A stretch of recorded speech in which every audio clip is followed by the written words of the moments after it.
Hello. If you bite someone once, it's biting. If you bite someone twice, it's eating. This is a Brady Tkachuk inspired shirt. Technically Brendan Lemieux, because he's the one who bit Brady Tkachuk. Brady Tkachuk is the captain of the Ottawa Senators, but he's in the stands watching his brother Matthew. So is this shirt then a pro Flames shirt? No, that's not how it works. I'll tell you how it works. This is Watch Elite. Oh, no, they got eliminated again. Watch the Battle of Alberta with Steve Dangle. Here on the Sportsnet YouTube channel, I'm Steve Dangle. Click like, click subscribe. Tell all your friends. This is a very interesting one. The Battle of Alberta for the first time in 3 decades? And it's perfect. It's so good. It's not just that it's happening, it's that it's happening now. McDavid and Draisaitl, that ridiculous two-headed monster. Draisaitl on the ice, by the way. Chris Tanev is not. The Calgary Flames. McDavid and Draisaitl.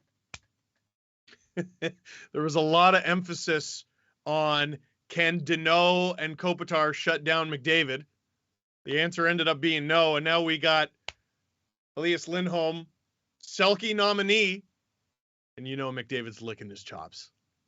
There's just something about the nomination. Not that he was ever going to give less than 100. But I think it'll mean more for him to torch Lindholm, to torch that line. Tkachuk, Lindholm, and Gaudreau, Mr. Game 7. All of those guys having unbelievable seasons.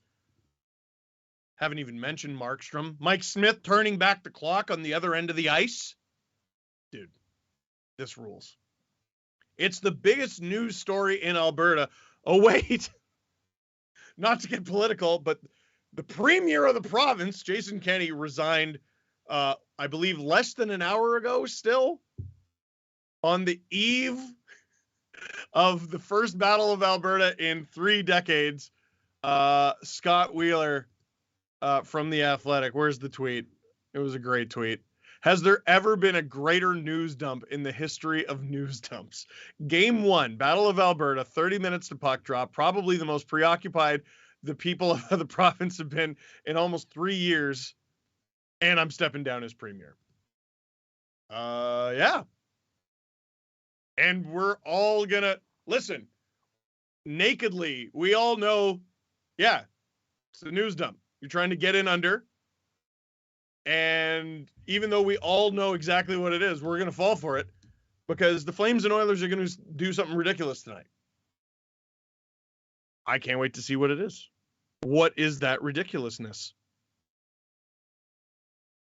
We got lots of questions, by the way, in the chat. But before we get to your questions, how about you put something on your body? Something like what I'm wearing. You go to shopsportsnet.store. Because we got merch, ladies and gentlemen, merch. Got my merch. 32 Thoughts now has merch on there. And we got 15% off of that merch today. If you go to shopsportsnet.store and use the code DANGLE, B-O-A.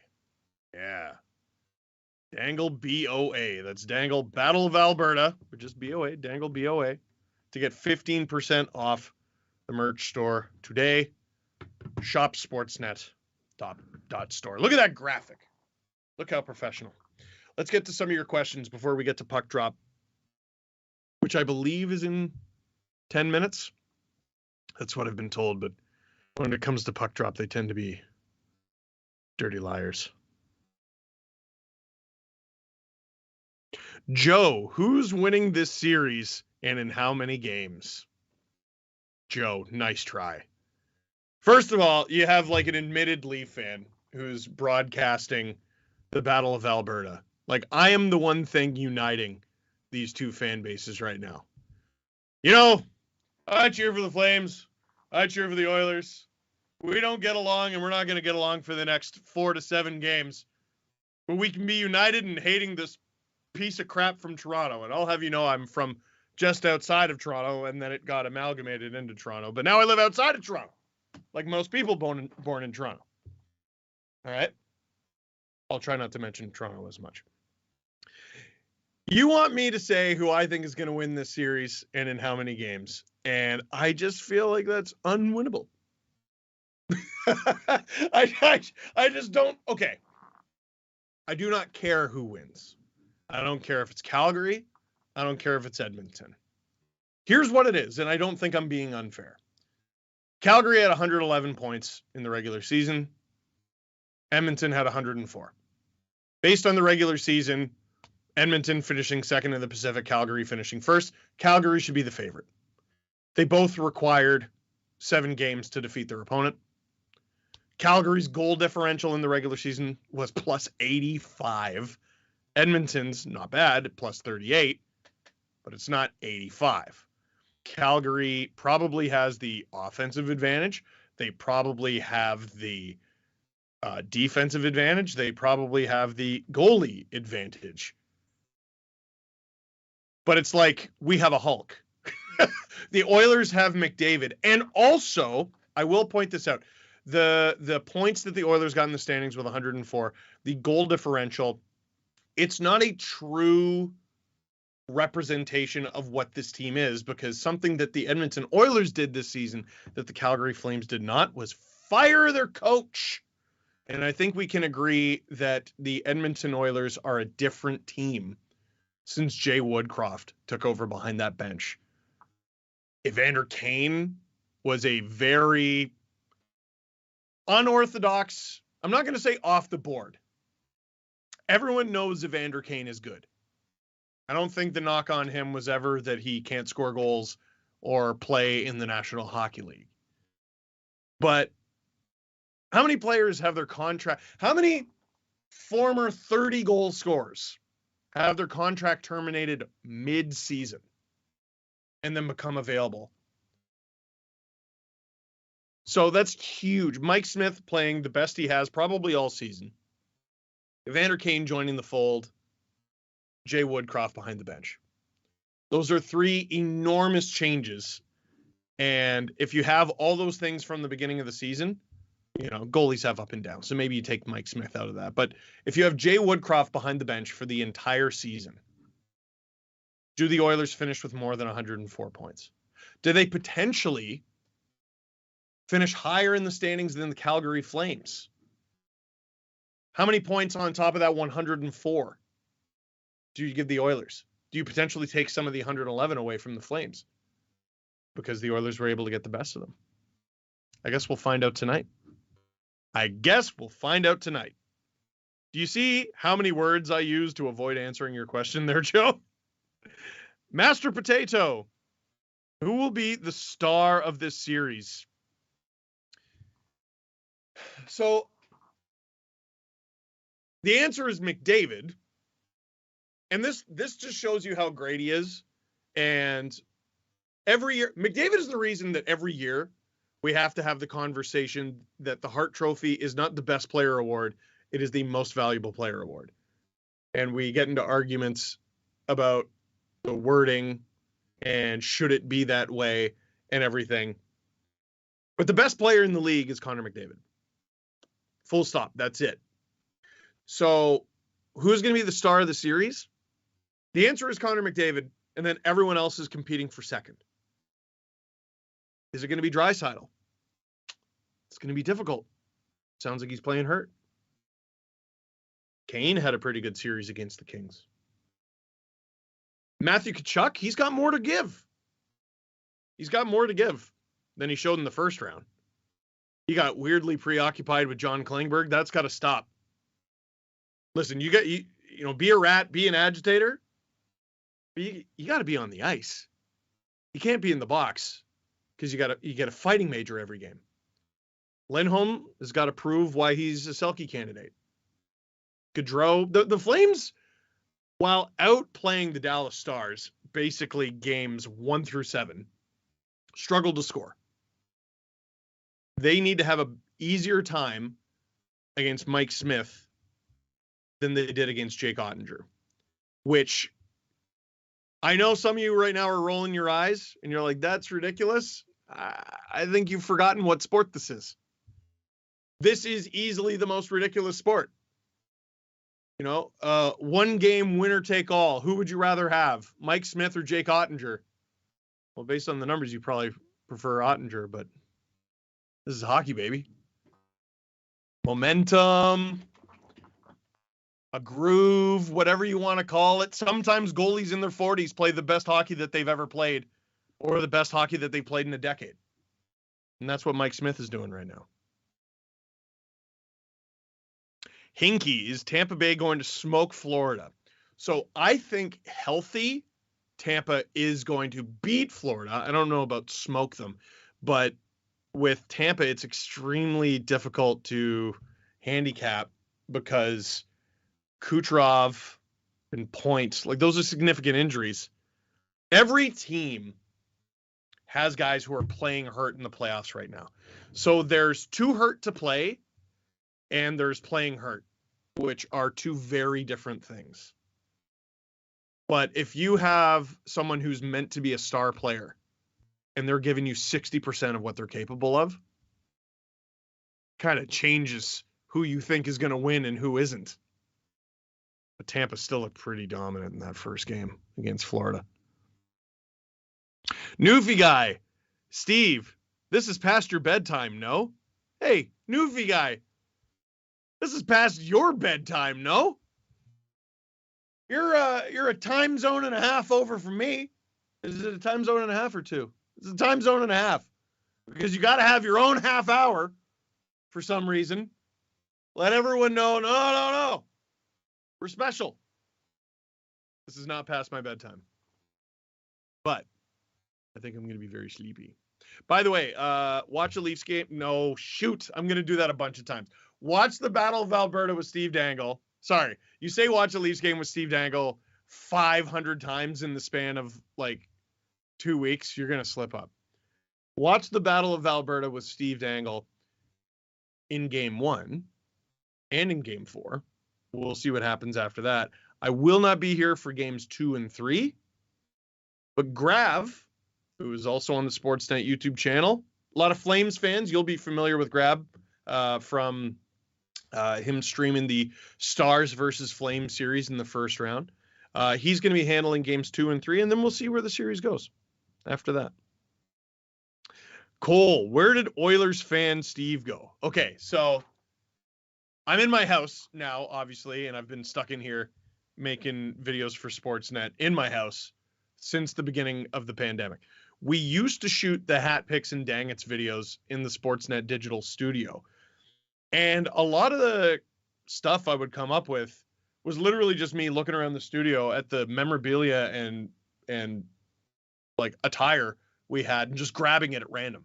So Oilers fan Steve, the bit I did where I was pretended to be a giant Oilers fan, that was just because there was an Oilers jersey in the studio.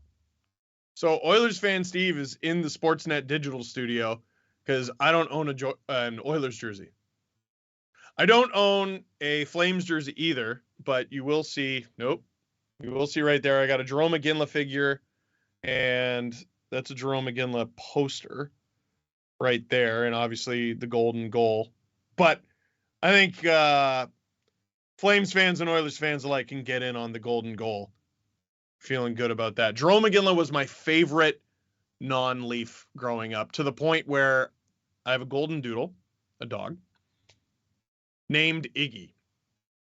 Because golden doodle, golden goal, and I named him after one of my favorite hockey players. I do have... He's on the wall behind me. No, that's Gallagher. McDavid's like way up in the corner. There he is. You can't really see it. He's in the navy blue jersey, but that's him. So I do have some Oilers stuff. If you've never seen this room before, oh, what am I doing? That's Grant Fuhr right there in his Team Canada uniform, but his Oilers pads. Oh, and Mark Messier. God, I'm dumb. It's because they're Team Canada in those. So I got Oilers paraphernalia. I got Flames stuff.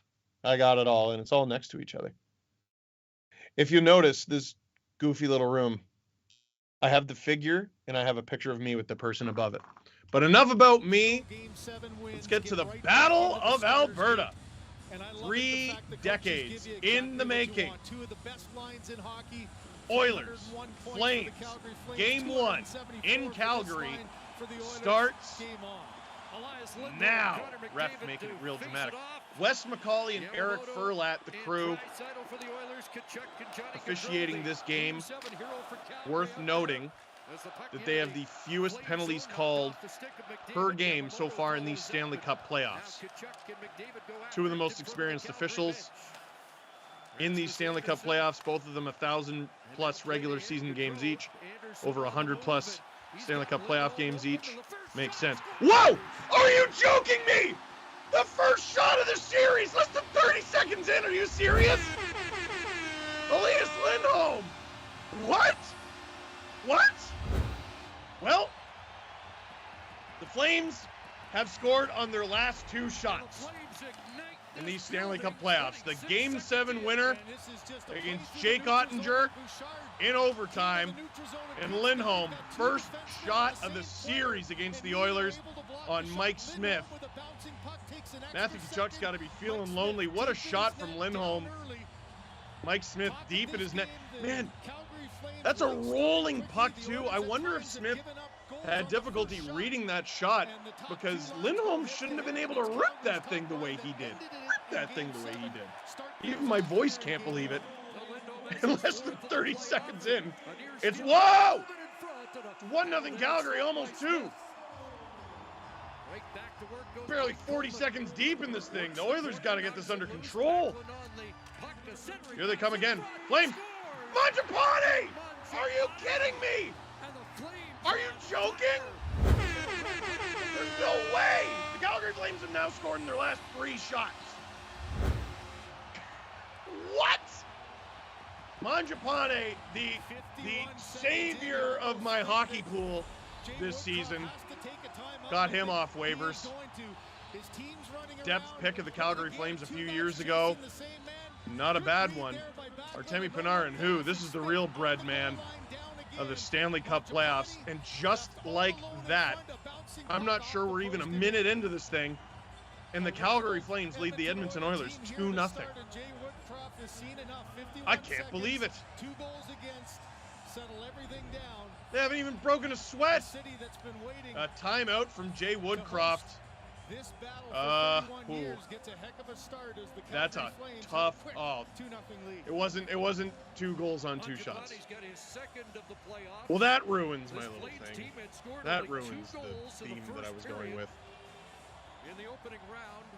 Mike Smith getting back in net. 51 seconds into the game, the Calgary Flames up 2-0 before the Oilers even have a shot on goal. The Oilers, this is their first time on the offensive side of center. But McDavid on the ice, things can change in a flash. Goodness gracious.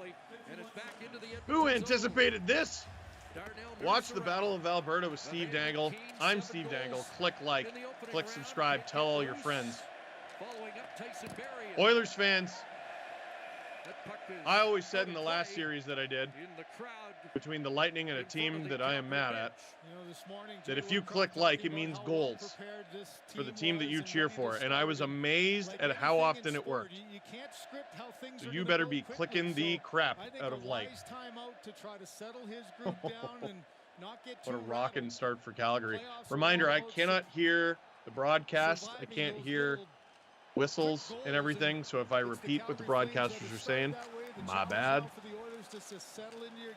Draisaitl sticking with McDavid, Yamamoto in the dream slot. Played ahead, and McLeod unable to get loose at center, and now Derek Ryan, the former Flame, sends it across to Cassian. Zach Cassian along the boards tries to feed the point, and it skips past Duncan Keith. And back into the Edmonton zone. Just had another flashback to a 3-0 first period lead for Calgary in Game 7 of '91. Right now, you're thinking about, like, how do the Oilers find a way to get back into this game? Of course. So you're thinking offense. Here come the Flames again. Oh, boy! But defense, what the Oilers are going to do on defense feels so much more important right now. Listen, it's a series, right? You lose game one, you lose game one. Lots of teams have lost game one and gone on to win the series. For Mike Smith, he's felt that before. He's no stranger to these moments, and he's the one that has to settle him down. And you'll have plenty of time to get back into this game. There's a ton of time left in this game.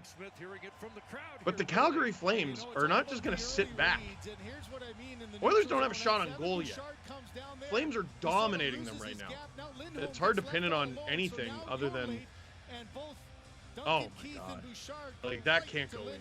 Neither of them able to get the puck. And Oof. there's your game's all-important first goal.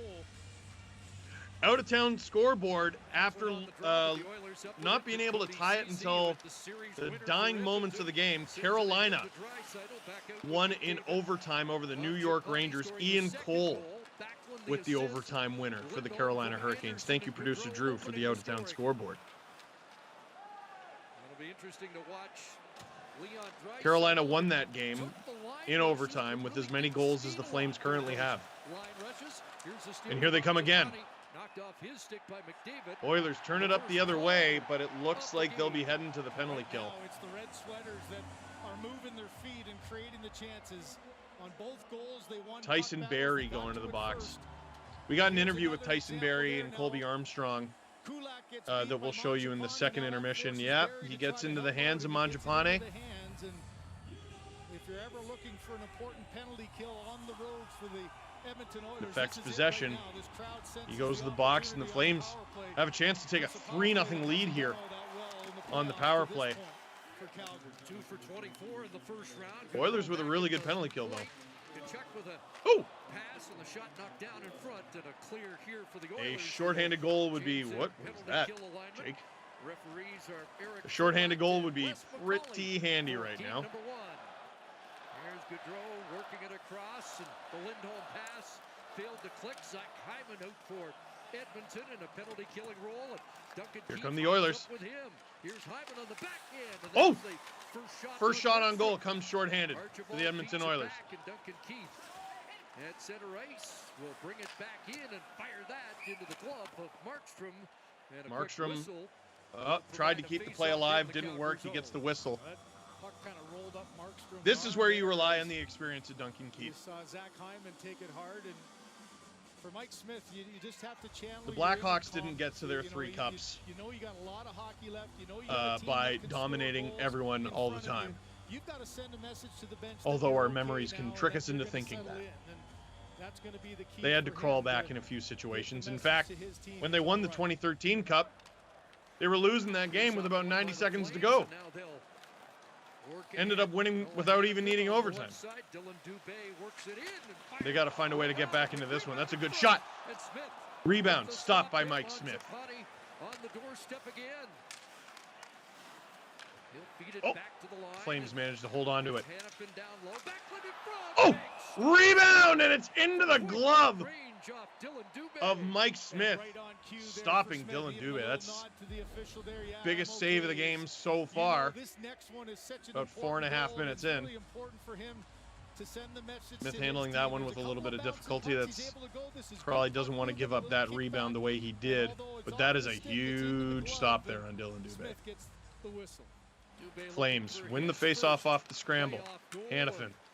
This season, Backlund in front. Backlund! Another shot, the big Oh, rebound here, and Mangiapane's Smith looked able to hack the amazing post. in this game so And far. Edmonton gets a clear. 40 seconds to go in this penalty kill. That second unit is just those little Shots support 8-2 passes for are the Calgary Flames. finding the Score opening, and 2-0. Smith with 2 good ones.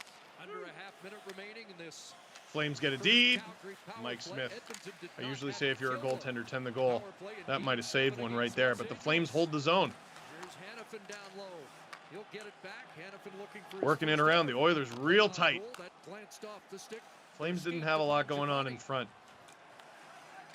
Under 10 seconds to go in this penalty kill for the Edmonton Oilers. He'll send it around to the far side. And in Back terms moves of there, getting back Mangiapane in this game, in the slot. That pass that's doesn't the Oilers' work. biggest moment so Cody far. Ceci will That big play save it from up Mike to center Smith ice, and Tyson and the fact that they Barrie were able to is kill out that of the penalty box, and the Oilers back at and full stop track. the bleeding. So 4 shots and a couple of It was a good survival penalty kill, but now they got to do a little bit of thriving here. Deflected back in. Smith off his stick. Mike Smith real active. Moves up. The Flames hold on to it again. Connor McDavid Johnny Gaudreau working it back to the point, but it's not going to work. He'll flip it ahead. Keane trying to skate onto that. Woo. Branson gets back for Calgary. And the Flames just so strong. Kulak at center. And Yeah, as an out of towner, this. Oh, never mind. Oh, McDavid stopped by Jake Markstrom. As an out of towner, this Flames broadcast angle always throws me off. Keane is bumped by Ritchie. Shot and a goal! You've got to be kidding me! You have got to be kidding me! The Calgary Flames make it 3-0, and Mikko Koskinen is going in. 6 minutes and 5 seconds into game 1. Less than 10 shots. Well, from bad to worse for And Mike Smith. Richie. 6:05, it looks like is all he's going to last here as Koskinen gets his. That's at least 2 of 3 goals that went through Mike Smith. In the playoffs. Jay Woodcroft has seen enough. It looks like Mikko Koskinen's getting ready to go in, but Mike Smith wants none of it. McDavid getting held a little bit by Zadorov behind the net, which I'm sure we're going to see a ton of that in this series. Just excellent work from Richie. Shoving Kane off the puck. Steals it and it goes, that squeaks right through Smith, and I know it happened very fast. Trying to get himself warm. Man, how the turntables. Mike Smith. And a fantastic Game 7 against the LA Kings. Really holding it down. But now we're 6 minutes and 5 seconds into the first game of the Battle of Alberta. And it's Edmonton, 3 shots, Calgary, 3 goals. As we'll get an icing call. Puck was going in, but yes, come off a shutout in game 7. Producer Drew making sure I saw this one. Xander asked, did Calgary just become the best shooting team in hockey because of what Ottinger did to them? Level of difficulty is now on rookie. Xander asked that when it was 2-0. Or was it 1-0? Producer Drew, was it 1 or 2-0? That's I'm shocked. I gotta say I'm shocked. And here, oh my goodness, McDavid turnover. That's already the second time we've seen a player hang off him. One of the meetings against Calgary earlier this year. I tell you what, and listen, I promise I'm not going to talk about the Leafs, but I do have to mention them. Because sometimes, you know, you wish... Oh, Jake Markstrom turns it over! How isn't that in? How isn't that in the net? Dubé along the boards, and it's flipped out to center. Oh, my goodness.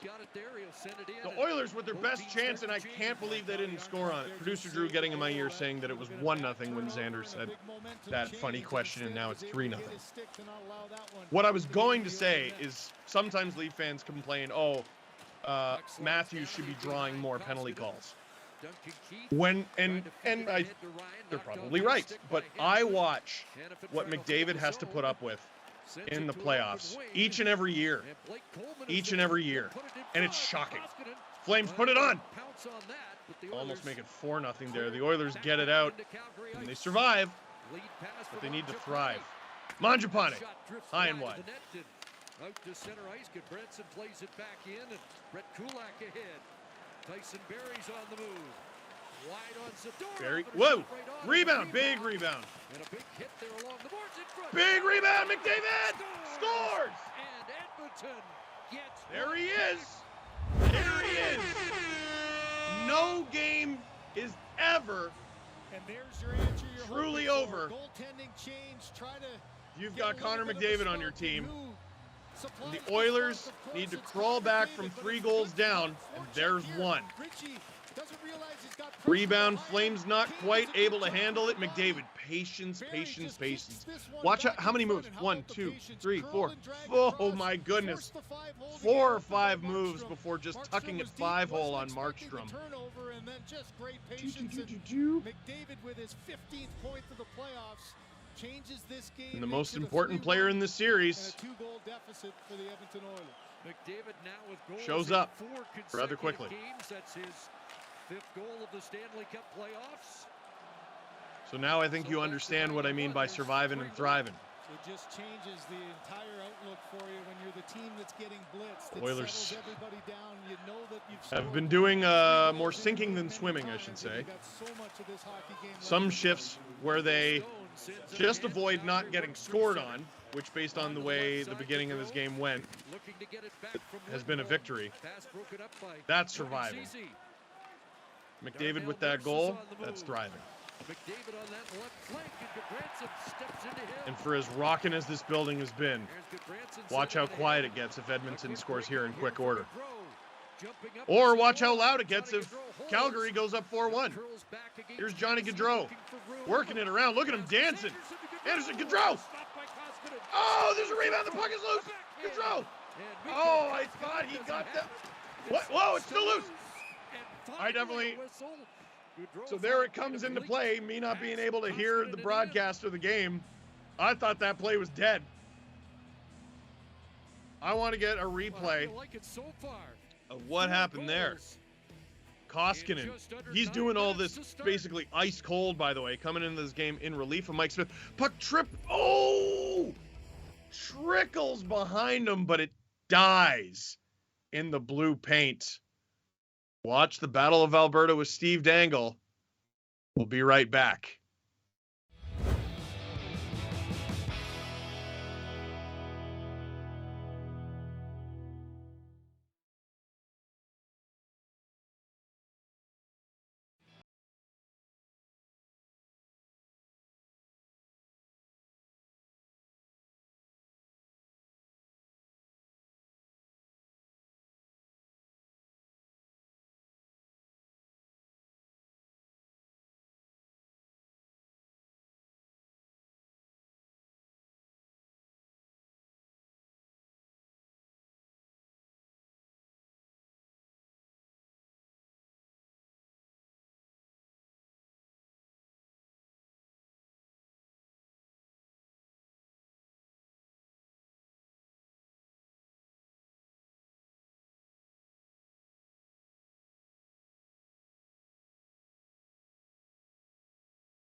What a start to the game.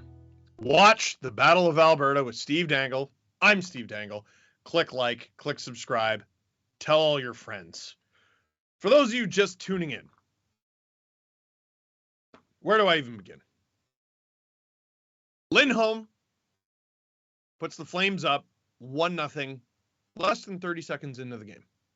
Pew! Takes a shot. Goes right through Mike Smith's glove into the net. Who had the second one? That happened so fast. Mangiapane puts the Flames up. 2-0. Jay Woodcroft. Oh! I'm not even able to summarize the game. So much action happening. Jay Woodcroft has to take a timeout. So it's a minute in. It's 2-0 Flames. And Jay Woodcroft and the Oilers had to take a timeout. Ritchie makes it 3-0. Mike Smith gets pulled. Flames have 13 shots already. They're on pace to have like nearly 30 shots in the first period.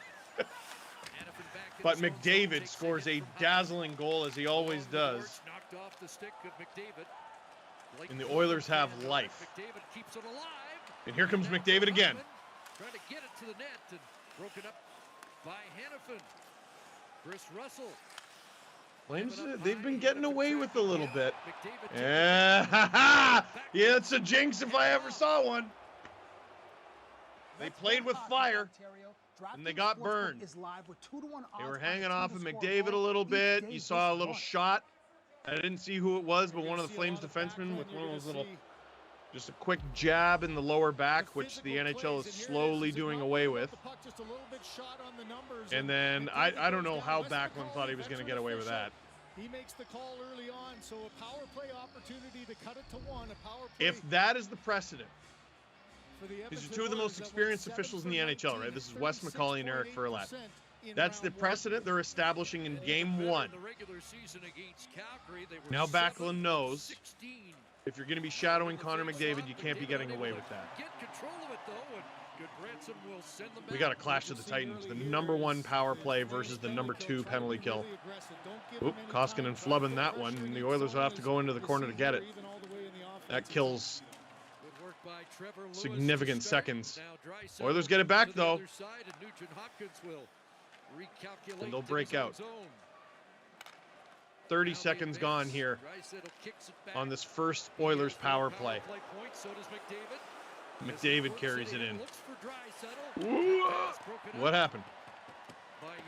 Oilers not able to hold the line. And Draisaitl goes back to get it. 45 seconds gone without the Edmonton power play getting a setup. Gotta wonder what percentage Oilers go offside. You gotta wonder what percentage Draisaitl's playing at.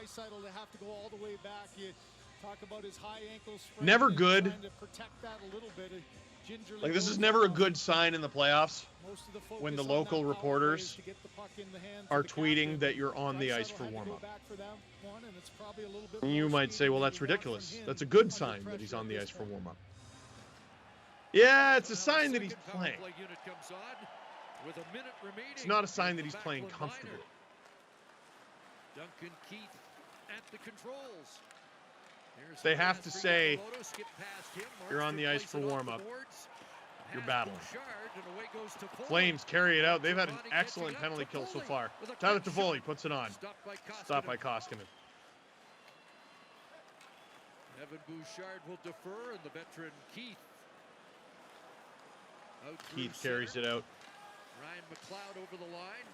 Oilers got him exactly for situations like this. Under 30 seconds to go in this initial Oilers power play. Flames doing an excellent job. Not even letting the Oilers set up, really. Puljujärvi gets it deep. 10 seconds to go in this penalty kill for the Calgary Flames. Almost a harrowing moment there, but 3-2-1. They clear it down. In 12 minutes gone in this game, it remains 3-1 Calgary in Calgary. Now sent ahead for Ryan.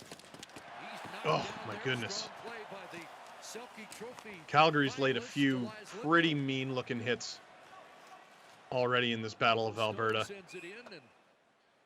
Here's a question for the chat. When does the first fight happen, and who's it going to be? What, you think we're going to go a full Battle of Alberta without one fight? Download the app today. Come on. Come on. It could be this guy.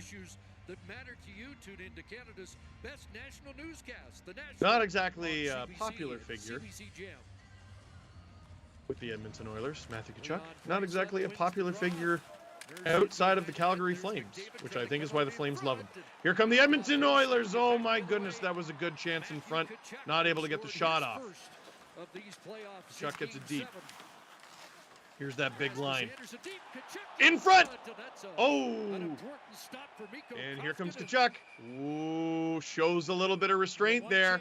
He thought he got high sticked. I'd be interested to see the replay of that one. Zach Hyman saying, get out of Connor's face. He's got to go up against the captain, and McDavid just tried to find some open ice off the one draw, but watch Stone just mirroring him across. We'll get another look at that McDavid chance in front. He's unable to, but he gets some help. Again, man, he's got guys hanging off him every shift. That's a great chance from Tkachuk. Can't sneak it under the blocker. And the head snap back. I don't know. Watch a Leafs. I did it again. Watch the Battle of Alberta. It's okay. I did this to Habs fans last year, too. Watch the Battle of Alberta with Steve Dangle. I'm Steve Dangle. Sometimes I get the name of my own show wrong. Click like, click subscribe, tell all your friends. Cole in the chat says, can you see Johnny Hockey leaving the Flames for Edmonton in the off season? The spiciest answer is yes. My honest answer is no. You know, players want to go home. They look at comfort. They look at, I'm sure they look at like tax and boring accountant situations and stuff like that. I've seen rumors with Johnny Gaudreau and American teams in the Northeast, Buffalo, New Jersey, Philadelphia. None of those teams are good. Philadelphia is a team that is going to have a lot of money this offseason. They seem to be, you know, I've seen people saying Kadri going there, Nazem Kadri with the Colorado Avalanche. Sorry, producer Drew. I've seen Johnny Hockey. The Calgary Flames, why, unless you're really unhappy, would you leave this team right now? That doesn't make much sense to me. This is a team that is good, potentially the best. I mean, they're one of the 8 teams remaining, aren't they? Good and potentially the best. Why would you leave that team right now? Might change his mind if the Oilers beat him. Wearing the winning team Can't beat him, join him. So, Chris, just when we thought the stakes in this series could not get any higher. They've upped the ante. Land Lucic out there for a face-off. Wagers going across the province when you have the division of Oilers. Lucic versus Ryan. All throughout. Ryan wins because why is Lucic taking a face-off?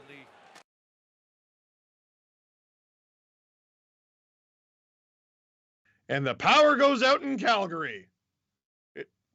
It's total darkness. We have lost the game. Oh, okay, we have some sort of tech issue, obviously, so we're working on it right now. Sorry, usually it's my feed going down, not the game. Well, right now it is 3-1 for the Calgary Flames over the Edmonton Oilers. We're obviously dealing with some technical issues right now. And this is the part where I tap dance, but I don't know how to tap dance. My cousin does. She's she's award winning. She's been in plays and stuff. Anyway, I'll answer some of your questions while we wait to get this feedback.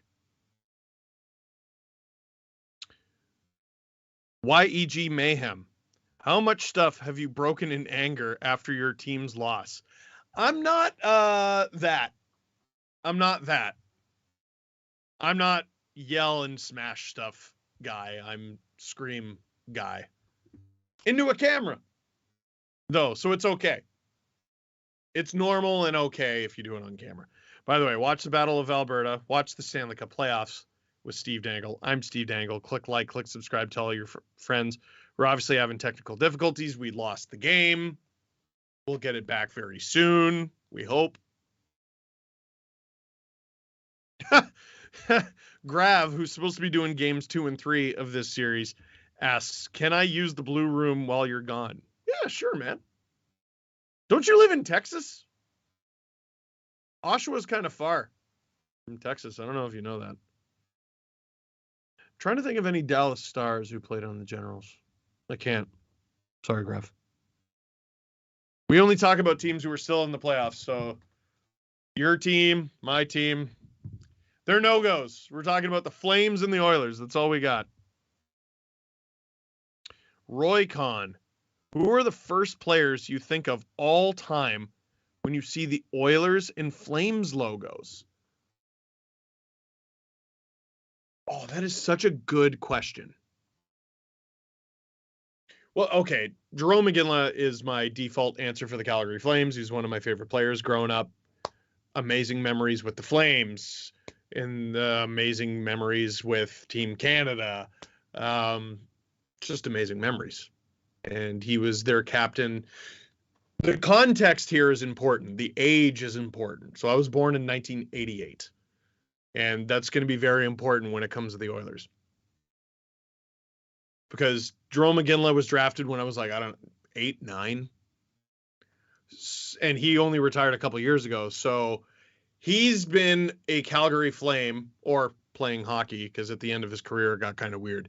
But he's been playing hockey for basically my whole life. And most of that was with the Calgary Flames, the vast majority. So he's who I think of when it comes to the Calgary Flames.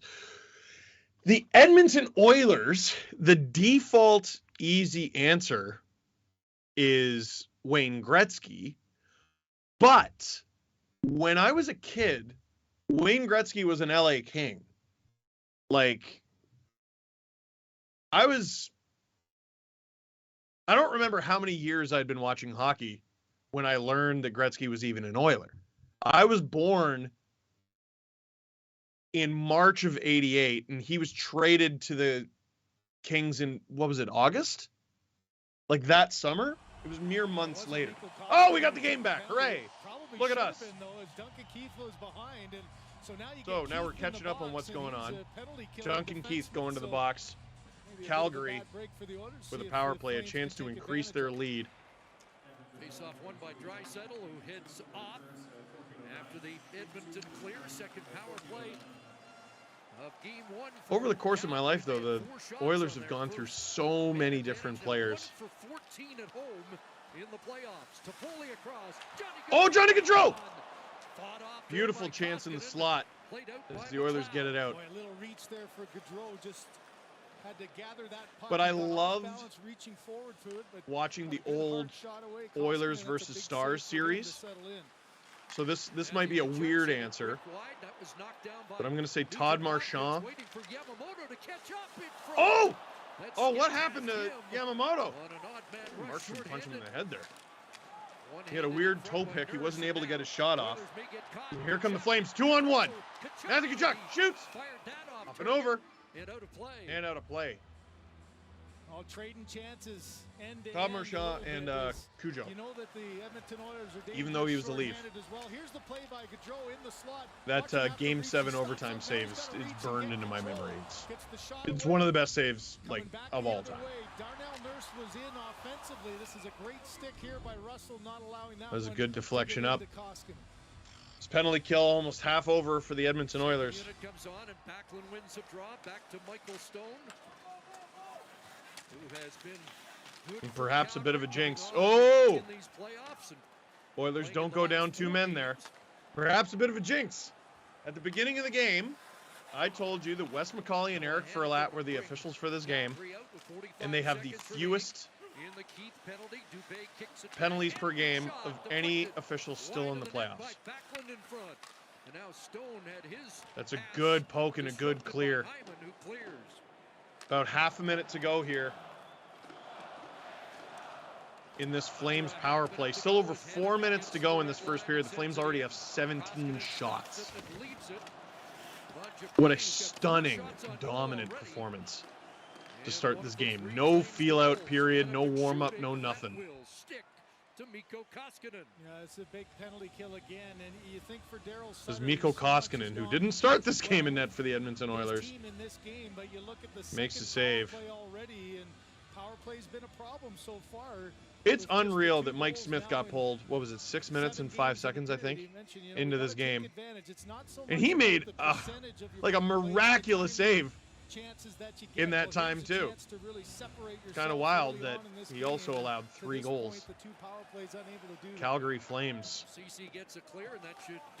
Spectacular start to this game.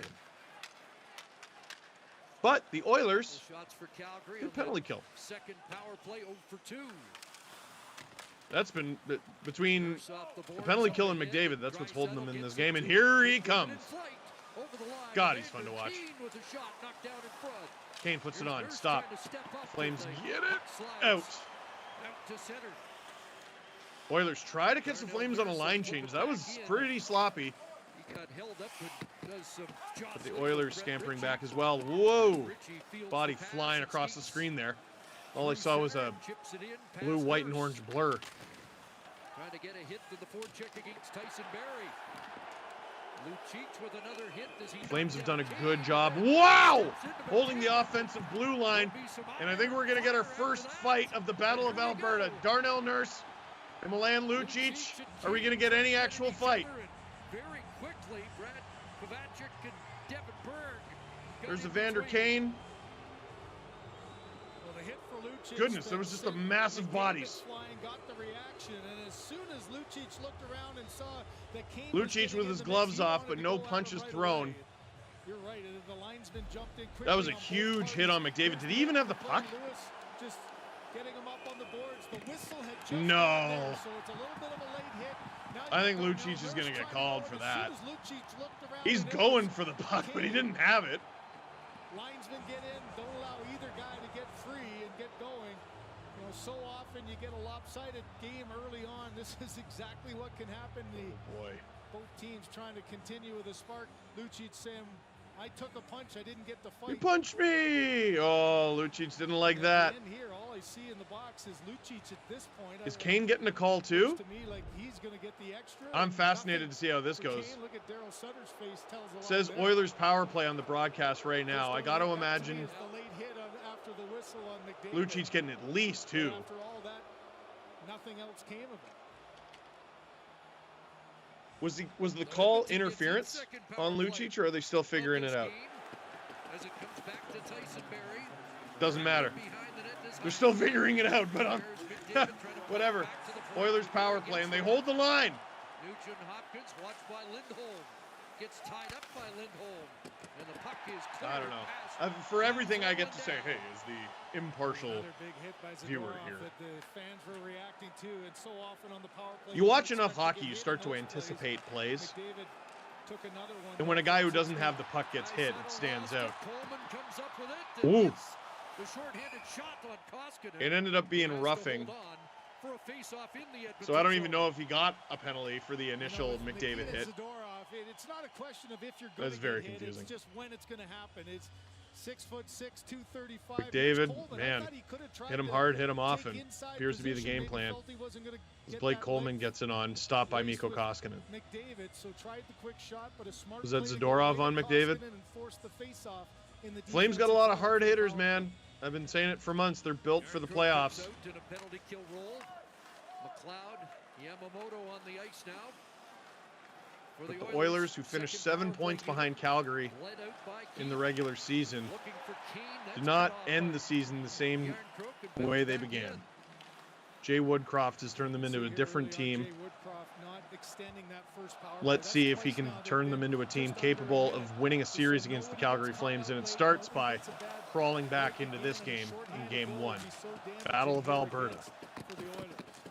Kept in by Keith. And on Watch second the Stanley try, Cup playoffs Dubé for Steve Dangle. I'm sends it Steve down. Dangle. Now he Click wants like, him to click make the quick subscribe. change. So you made it Tell all early, your now friends, you still got Koskinen 42 handles it. seconds as McDavid and Draisaitl jump on for the end part of this power play. The duo that combined for 85 power play points in the McDavid regular season. gains the zone as he so often does, trying to do it himself as he so often does, and it almost works. Cross for Draisaitl. Draisaitl with the led puck the now. NHL in Oilers really struggled to gain the zone on their first power play, to Bouchard. but they're set up here. Draisaitl Whoa! didn't get Shot from the shot away. Draisaitl, It stopped. works from came across, and Flames out comes Mangiapane. get it out. They Wide thought on about going a Bouchard couple to get men the deep. stick on the puck and takes him to the corner. Chose against it. McDavid pushes Mangiapane it killing ahead. out the rest of this Nugent Hopkins penalty back kill. at full strength. Lucic will come out of the box, Just one and he'll shot join the for play Oilers instead of on going to that the bench. second power to try to play. help the We're Flames get out of their zone, but they're having some trouble here. the opening period. Oilers digging in, and they hold the zone. Barrie for Barry's had a Draisaitl. couple good holds. Bouncing puck. Lucic there. Oh boy, Throw. Flames had an opportunity to get out there, and they almost blew it. Draisaitl gets it back. And now Ryan As we'll get a Nugent-Hopkins change. trying to give it back to Kulak. Here's Uh-oh. the give it up. Oh, giveaway. Lifted. Oh, Koskinen rebound. knocked it away from the on-charging Johnny Oilers Gaudreau. have had some harrowing moments on their side of the red line. Shillington. A few passes have definitely gone awry. And the Flames just always seem to be in the perfect position to pounce. Cody Ceci surveys just a dozen seconds remaining Well, in the period as the Oilers Battle of Alberta certainly hasn't been boring so far as we get into the final few moments of this first period. Darnell Nurse with one final firing of the puck. 19-7 in favor of the home side. Ooh. Lindholm on Japani, And those blue jerseys really do stand out in the red, don't they? Scoring As the Edmonton Oilers. One done, it's 3-1 for the Calgary Flames, our first intermission. Getting run out of the building in the first few minutes by the Calgary Flames. Down 3-0. Connor McDavid gets them back into it. What a fast and furious start. 3-1 after one for the Calgary Flames. Watch the Stanley Cup playoffs with Steve Dangle. I'm Steve Dangle. Click like, click subscribe. Tell all your friends. We have some first intermission entertainment for you, so don't go anywhere. Why would you? We have Grav, who's going to be hosting games 2 and 3 of this series. You can check out his stuff on the Sportsnet YouTube channel. We have his video previewing this series. I'm fascinated to see what he said about the series before the series even began, now that we're 20 minutes deep into it. Take it away, Grav.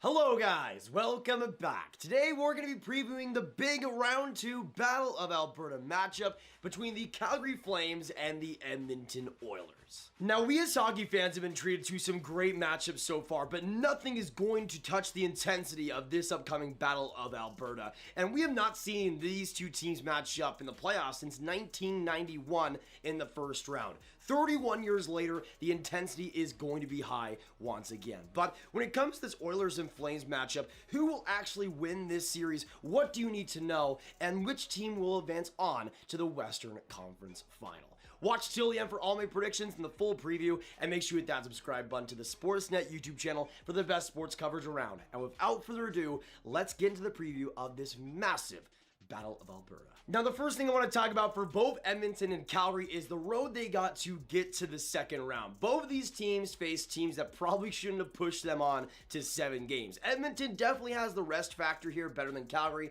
because even though they went to 7 games, they did get an extra day off, and they didn't go to overtime like the Flames did. But both of these teams were pushed to 7 games and had great goaltenders on the other side. Jonathan Quick was consistent in that series and was brilliant in that game 7.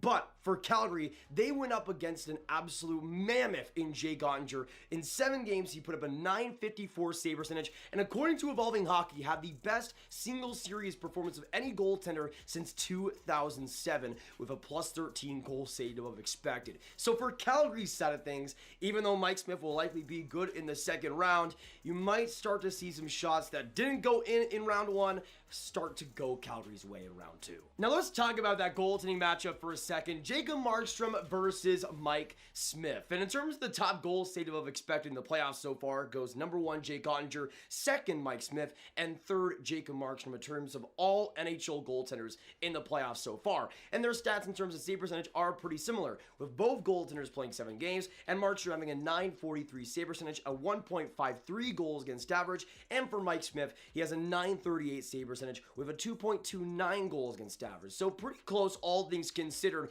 But in my opinion, especially with the Oilers, Mike Smith needs to be huge. Calgary was just laying the hammer on Jake Ottinger, and if Jake Ottinger was just slightly worse, that series would have been done in 6 or even 5 games. That's how good Calgary was offensively, and just how much they are peppering the nets on Dallas's side of things. So for Edmonton, that defense is going to need to be humongous. It's going to need to play its best hockey, and Mike Smith cannot flounder like he's done in playoffs past. If that happens, Edmonton might be toast, because Markstrom is going to be consistent no matter what.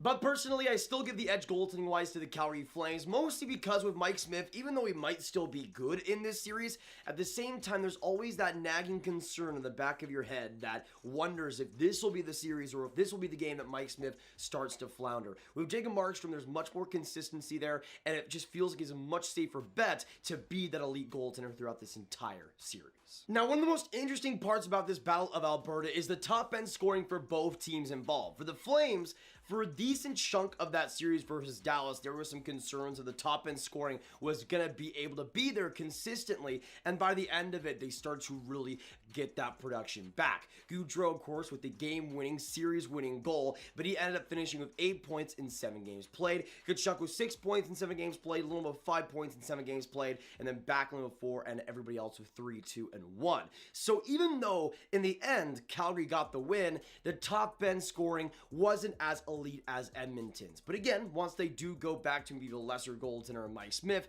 those shots might start to go in. But Gaudreau was fantastic with that series. Lindholm was definitely a productive guy still, but Tkachuk is also a big guy that's going to have a presence on this Battle of Alberta series off on the ice and physically and offensively. He'll be a player to watch in this series because even though he did show up in that Game 7, there is still a lot of offensive production to go through, and I still think there's a lot of room to grow for him.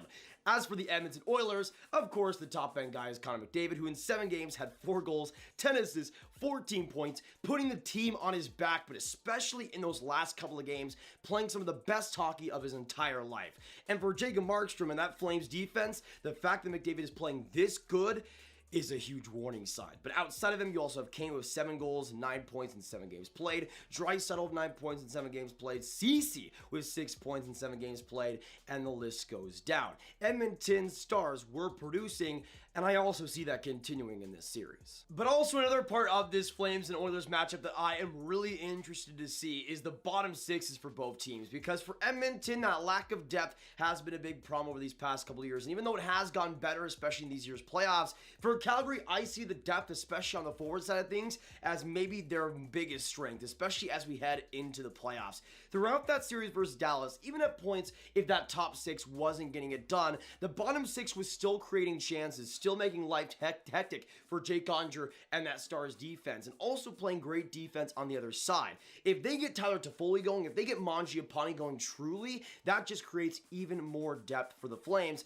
and you also have that top 6 who's starting to gel and starting to get a lot more chemistry together, especially over the past couple games versus Dallas. So, if Calgary is able to unlock that top 6 and even get some more luck on that bottom 6, to me the depth heavily favors the Flames, and it might be one of the biggest reasons why Calgary gets out of the series. And another interesting part of the forward group, especially for the Oilers, is Leon Draisaitl, who suffered an injury in that LA Kings series, would later play in Game 7 and still play well, but if Draisaitl plays like he's injured even just a little bit in this Calgary series, that is a huge blow, and at that point, there just might not be enough on Edmonton's side forward-wise to get past Jacob Markstrom consistently and be able to win the series in the end. If Draisaitl is out for a little bit or even plays like he's injured, that could be it for Edmonton. Now, the Flames also have their pretty big loss in Chris Tanev, who was injured in Game 6, did not play in Game 7, and we still don't have a timetable for him, which, even though I still think the Flames defense is good without him, at the same time, defensively against that McDavid line, there might start to be some big issues, especially without Tanev there. But for Calgary's defense, they have still floated so far, and I think will continue to do so versus Edmonton. You got Stone, Anderson, Zadorov, Shillington, Hanifin, Gudbranson, and especially that bottom pairing of Zadorov and Gudbranson. I would be the first to admit that I never thought something like that would work, but it has, and it's been consistent for the Flames. For the Oilers, they have their top 6 D-men in Ceci, Bouchard, Barrie, Kulak, Nurse, and Keefe, with Chris Russell as well factoring in a little bit in that LA Kings series. But even though Chris Tanev is gone, I still favor Calgary's defense just slightly with how well that Hanifin pairing is playing and with how solid that bottom pairing has been defensively. I think Calgary, although they won't be able to stop McDavid for too long in that series, he'll definitely rack up the points. I think they can definitely make mincemeat of that bottom 6 and even that second line and make sure that Edmonton's depth scoring isn't there. And I think for Calgary, that's the biggest thing that might happen, where the depth is the biggest difference. And again, when you go into the playoffs, when you have all 4 lines rolling, that's where I think the biggest advantage comes for Calgary. And for goodness sakes, if you compare the third lines for both Calgary and Edmonton, the Flames have the definite advantage. For Edmonton, they got Archibald, McLeod, and Puljujarvi as their third line. And for the Flames, they got Dubé, Yarncroc, and Tyler Toffoli, who were so good in all areas of the ice in that series versus Dallas. I love me some Jesse Puljujarvi, but I prefer Calgary's bottom 6. I prefer what they're going to do come the second round. I think they're going to be more prepared, they're going to be more consistent, and they're going to be faster than Edmonton's bottom 6, which I think is the biggest difference for what Calgary is going to bring. But looking at this series for Edmonton and Calgary, looking at all the small details of the defense, the goaltending, the offense, and everything underneath, there's a lot of different ways this series could go, and Connor McDavid and that Oilers offense can still be fantastic, and there's a chance that they do win this series and Mike Smith is on a top-tier level. But at the same time, I see the consistency of Jacob Markstrom. I see what that defense for the Flames can provide, and I think that depth overall on the forward side of things is just much better built than what Edmonton will provide. McDavid will still probably get a ton of points, maybe 10 points in the series, but I'm not sure if it'll be enough to get Edmonton past Calgary. In the end, for my prediction, I'm going to go Flames in 6 games, and they will move on to the Western Conference Final. I think Edmonton will put up a fantastic fight, and I think that Game 6 could even go to overtime, but I see Calgary getting it done and Markstrom being the MVP of this Battle of Alberta. But that'll be it for today's video. Thank you guys so much for tuning in. If you did enjoy, make sure you hit that like button, subscribe, hit that notification bell, and let me know my prediction. What do you agree and disagree with? Do you think Calgary wins this series, Edmonton wins this series, and in how many games? What are you guys thinking? Let me know in the comments down below. Share this video with your friends. Get the Battle of Alberta preview out there, and I will see you in the next one. Have a fantastic day. Drink some water, and I'll see you in the next one. Goodbye.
Snaps for grab.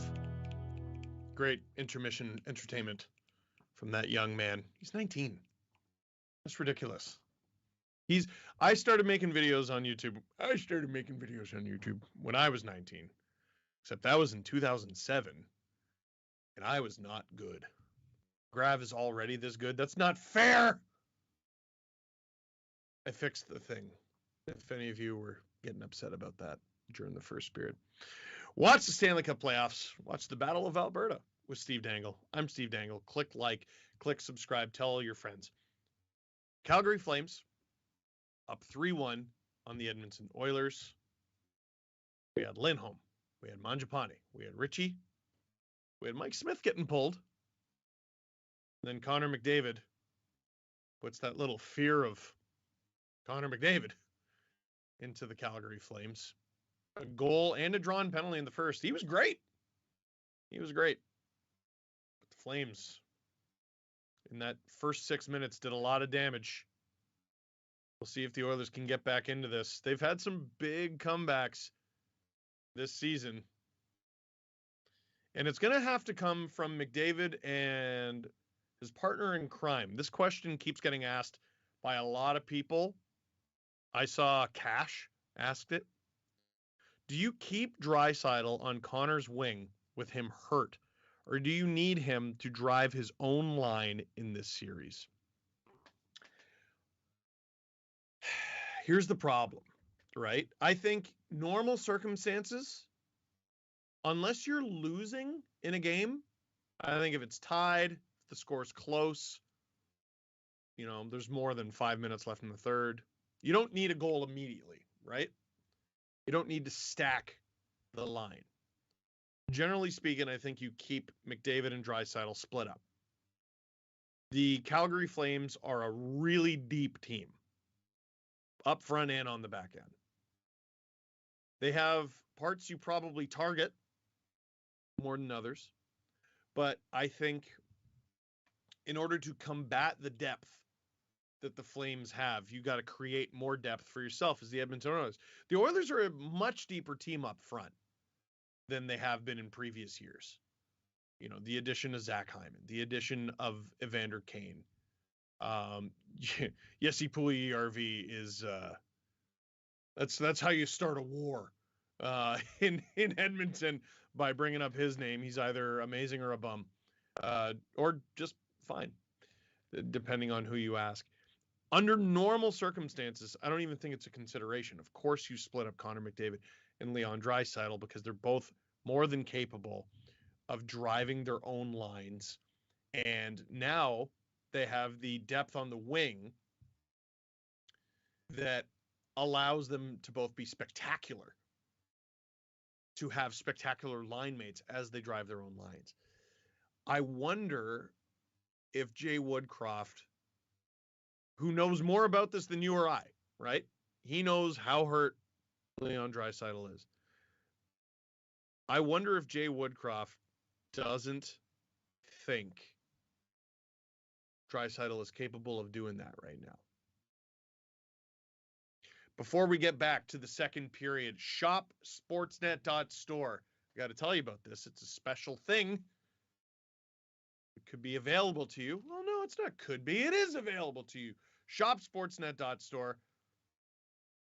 15% off merch today. The code to get that 15% off is Dangle BOA. Dangle Battle of Alberta, Dangle BOA. You can get, if it's one bite, it's biting. If it's two bites, it's eating. Steve's Paddle Save Emporium. Steve's Dangits. Get this shirt with my face on it. We got toddler stuff now. My kid wears this to daycare. He gets paint and crackers and crumbs and all sorts of crap. He likes to drink out of my water bottle. And today he did. And then after he drank out of it, I was drinking out of it. Half an hour later, my wife and I are sitting at the dinner table, and she points at my water bottle, and she goes, "What's that white stuff in your drink?" And it was chunks of cracker, and I was not eating crackers.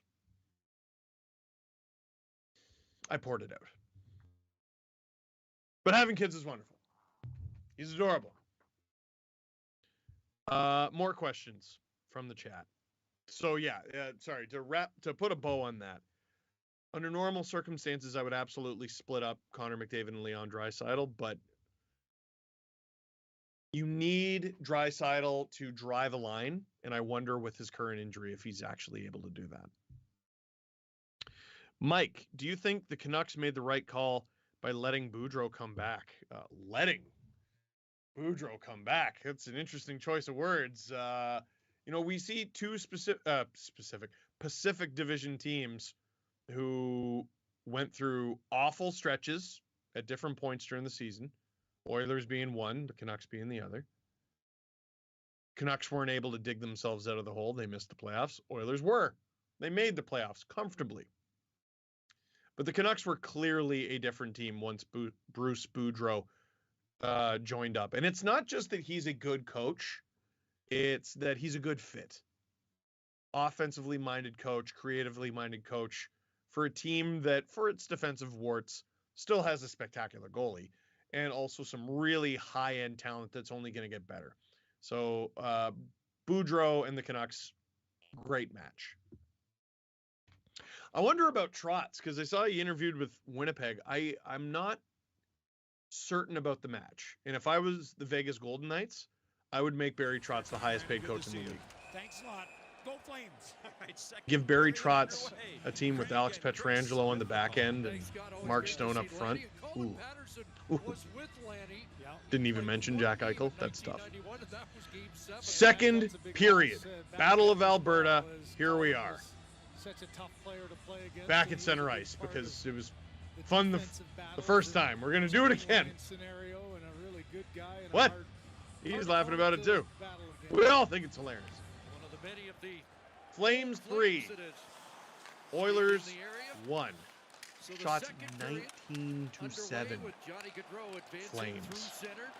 Into Oiler territory for Tkachuk right on. After one. Rebound. There's her 20th shot on goal.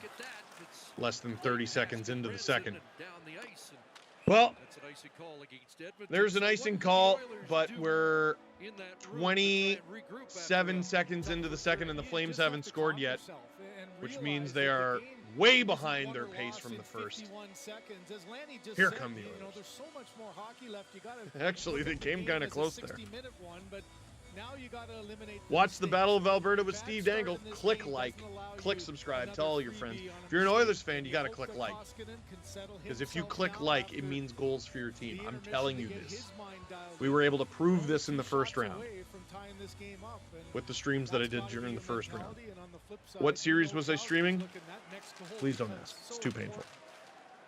important. But Oilers fans, your team needs to get back in this game. You're down 2, but there's lots of time to go.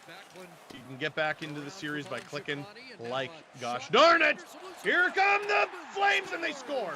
You didn't click like. You didn't click like fast enough. And the way I see it, this is your fault. Blake Holman, Stanley Cup pedigree with the Tampa Bay Lightning. I thought interesting call for Daryl Sutter. You had an icing call. And the Nugent Oilers Hopkins was up there allow against the a Gaudreau first-minute line. goal Instead for of the keeping third them time out this there, he game. changes the matchup. Reminder, Holden with it's the big only hit the second with period. Bonnie down in front of the net. Rebound is Oh there. my God, Holden makes chaos his hit. He in turns front of around Mikko and comes Koskinen. right to the Absolute front of the net chaos. and wins that Anderson battle. throws it on, CC trying to and take it's just care a of Mangiapane. beehive. Nurse in front of Koskinen, can't A find the loose beehive. puck. And oh, Koskinen almost And that gets that, but line, Coleman their second puts it goal. on. Good move by the coach. Daryl Turning the Sutter. matchup around, and this Backlund line has One of the best been a pants good, adjusters solid in the start entire here for the Calgary NHL. Flames. 2 periods. All and coaches just have their move, and that's 45 his. seconds into the second. Flames scored the opening The minute. Flames. Curran scored Goodness twice, and gracious. now in the opening Up minute of the 4-1. second period, Blake A Coleman minute into the first second. playoff Shots goal of 22 to Flames. 7. He had 8. The Flames, I can't believe this is still Stanley true, Cup runs with the Tampa still Bay on Lightning. pace to get roughly 60 shots And now in Yarbrough this from one. the corner to Foley, shoveled it across. Doing it Off against the a team stick like the for Dallas Koskinen. Stars, who that was kind of their game plan all along, to just try to weather the storm, hope Jake Ottinger can save their bacon and hope for a lucky one. To do it against the Dallas Stars made kind of sense. To be doing it against a team like the Edmonton Oilers is unreal. An Oilers team that had an 8-goal game in the first round. And here come the Flames again. Unbelievable! But Tkachuk puts it right into the logo of Mikko Koskinen. That, by the way, out of the 4 goals that the Flames have scored, was the first that Koskinen has surrendered. He's had a decidedly easier time of it than Mike Smith. Yeah, literally right into the logo. But Tkachuk. Hey, there's Brady Tkachuk in the stands. For a second, I'm like, why are we showing these people? Reminder, I don't get the call in my headphones. I got to figure it out for myself. It's a lot of fun. Calgary in Edmonton zone again. Beehive in front again. Oilers have got to move some bodies. It's not even that Calgary sets up camp in the blue paint or just outside the blue paint. It's a swarm. Calgary with a bit of a clumsy zone entrance, but they get in there. McDavid on Gaudreau. Gaudreau gets it deep. Tkachuk holds onto it, throws it into the corner, but it looks like the Oilers will get this under control. Cody Ceci gets it out. The ref calls a high stick. Need something to laugh at after the game. From comedy to reality TV, Blake Coleman not and liking it. between. Find your gym. Streaming Oh my God, CBC. really upset. I don't know, it was a high stick or it wasn't, There's a little man. discussion between the linesmen here. They made the wrong call Stat as from it was producer an Drew. Oiler This is high absolutely stick, and then the Flames stupid. touched it, and Flames only had 15 goals total they're in taking it 7 games in the outside first after round. Further discussion. I don't think the Flames had a game where they had more than 4 goals. Fourth line for Calgary. I think Trevor 4 was the Lewis. max that they hit, and they've already got 4 against Edmonton. Milan Lucic This is ridiculous. fired in Face-off was just outside of Calgary zone. And now it's in Calgary zone. Edmonton applying a little bit of pressure here. And Calgary just gets right out. Man, down 3 goals to a Daryl Sutter team in the playoffs. This could be a long night if you're an Oilers fan. Oilers got to find a way. Zadorov can't hold the line. Here come the Oilers. Calgary's just got this unmistakable ability to make it seem like they have 8 players on the ice at any given time. Especially when they have the lead. Now Chris Russell. Zach Cassian. Checked by Backlund. Backlund. Great strip. Coleman flips it back Flames in. get it deep. Mangiapane in on Barry. Picking it up is Backlund. A bit surprised that wasn't a call. Backlund throws it on, blocked. The Flames. Oh my goodness, wide open. Oh, if that pass gets across, it's in. 100%. But the Oilers escape. But again, like we talked about in the first period, this is a survive shift. They need to thrive. Mangiapane almost gets another one. This is unbelievable. Flames dominating the Oilers to start this game. It's 4-1. The shots are 25-7. And here comes Archibald. Throws it on. Glove by Markstrom. Zach Hyman in a little discomfort on the Oilers bench. What happened there? Was it that tumble at center ice? Let's take a look. Here's that chance again. Oh, that pass gets across. Here's Hyman at center. What happens here? Oh! Cross-check right in the arm by Coleman. Did he get him in the ribs too? Maybe in the midsection there, but oh, that's nasty. Keep an eye on him if he's out for the next shift. Yeah, buddy, we see you. I hate when someone sits in the first few rows and they wave at the camera. That's enough. Cody Ceci puts it on. Rebound. Oh, Flames not able to clear the zone. This could be something for Edmonton, and it's not. Here come the Flames. Man, the Flames have been dominant at both ends of the ice. They put it on. Anderson puts it on, and there's a tip, and it goes wide. The Flames hold on to it. Flames get another shot off a body. Another opportunity. The puck is magnetic with Calgary right now.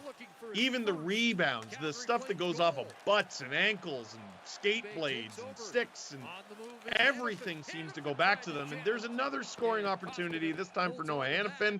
Stopped by Mikko Koskinen, and we got a little bit of rough stuff. But nothing that'll add up to anything of any significance. Nah, here's the danger, though, from Ryan in the chat. Are the Flames just too big and tough for these Oilers? You know what?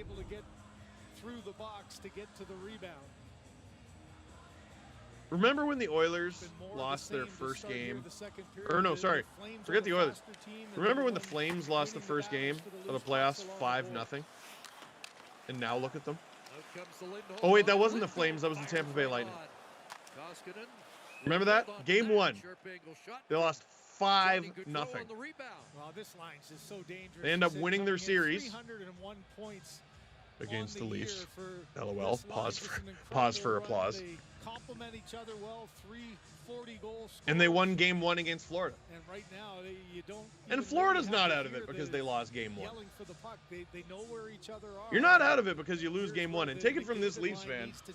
The Flames have a 4-1 lead in the playoffs. That does not mean you win automatically. It doesn't mean you win automatically if you have a 4-1 lead in the third period. It is early in the second. But right now, for the Flames to have over 2 minutes more offensive zone time than the Oilers, it doesn't seem like much, but it's dramatically significant at this point in the game. And here come the Flames again, and they almost, it's 4-1, it could easily be 6 or 7. Here they come. Good Branson. Up and out of play. I'm stunned. I'm stunned. Like it's not just because you know both of these teams managed to win a series. Like, there's 8 teams left. This is the best of the best. And in a league with the parity that the NHL has, you know, a parity that the league prides itself on, you just don't expect these types of performances. These types of performances aren't supposed to happen. And the Flames are getting better as this game goes. Remember I said the Flames were on pace for 60 shots in this game? They're about to leave that in their dust. They got 29 shots. Still 14 and a half minutes to go in the second. But hockey's a silly sport. It can change on a dime. Flames put it on again. So good to see Hyman back. Good gracious. Shooting galleries.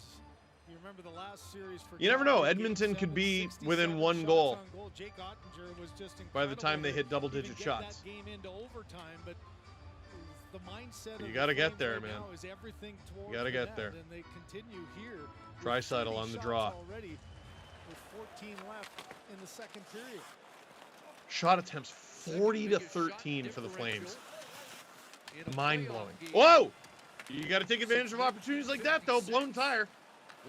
Oilers can't hold the zone. And here come the Flames. Battle of Alberta party. Flames get it in deep. Trevor Lewis in deep. There's a point shot. Score! Oh! Oh, and it's a goal! Blake Coleman! I thought Koskinen had it, Double down. but he didn't. And the Flames. Oh! Their 31st shot on net. Makes it 5-1. I'm stunned. Absolutely stunned at the dominance of the Calgary Flames. And this is what it's been all night. The Flames get it in deep, and when it gets there, it stays there. Lucic, you see what I mean? It's not just about parking in front. They swarm. Lucic is the one parked in front, but it's Coleman swarming the net that gets the goal. And right now, the Edmonton Oilers are utterly answerless for the Calgary Flames.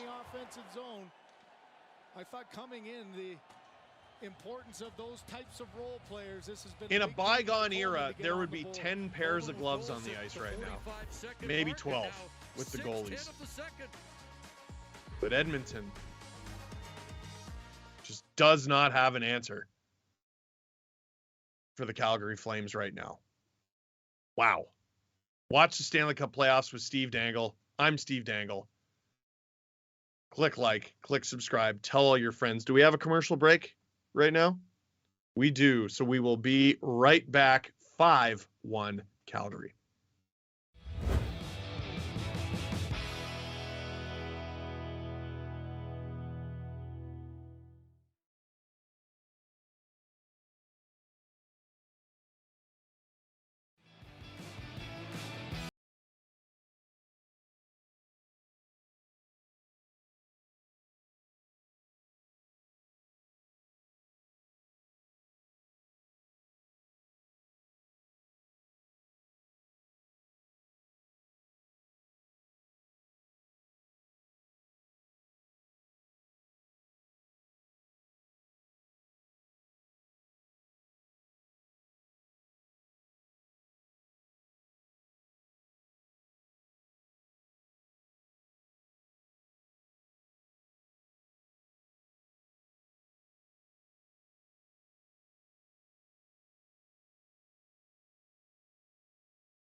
Man, watch the Stanley Cup playoffs with Steve Dangle. I'm Steve Dangle. Click like, click subscribe, tell all your friends. The Flames are up 5-1, and it's not a lucky 5-1. Like, they're dominating the Oilers right now. Dominating. The shots are 31-8. The shot attempts are even worse. Blake Coleman with 2 goals in this period. It's stunning. It really is stunning to see. And the goals have been coming so fast, so furious. It's been difficult to get to your questions. We go CC as we get a whistle. We go. Said, will we see Mike Smith again? Yeah. Koskinen's been good in relief of Mike Smith, but you rode Mike Smith throughout the King series. Like, I don't know if one bad start against the Oilers should sink that ship. That was the second goal of the playoffs for Coleman? Meaning he had no goals heading into the series? Am I to understand that? Or are they just announcing the first one? This start has been so fast and furious for the Calgary Flames. I can't even keep up. Riding shotgun with those two as it rolls down onto Oh, Koskinen. Oilers begging for an icing call, Dubé on the but it forecheck goes out straight to there along Koskinen. with Like, what a Toffoli. nightmare. What a nightmare. Off the boards ahead. And this is Jay Woodcroft's McDavid biggest to test as Draisaitl. Oilers coach Looking to get so it far. back to McDavid. McDavid, what a move! Scores! What's it on? Beauty. Oh, McDavid man. sets up Evan No Bouchard. game is over with those two. That was preposterous. Whoa! And we got some rough stuff behind the net. Camera wasn't on them. I didn't see what happened. But the Oilers score their second of the game. Is it an Oiler penalty at the end? Kassian was A little bit of star power injected in there, and now it's 5-2. Connor McDavid, just the spinorama. Let's see what happened because it wasn't on camera. Well, here's the goal. Draisaitl to McDavid. Great spin move. There's the shot in front. Oh, my goodness, what a goal. What agility there by McDavid. Dubé, thanks for coming out. I believe that's Evan Bouchard with the goal. Zach Kassian with a little bit of traffic in front. That's a good team goal.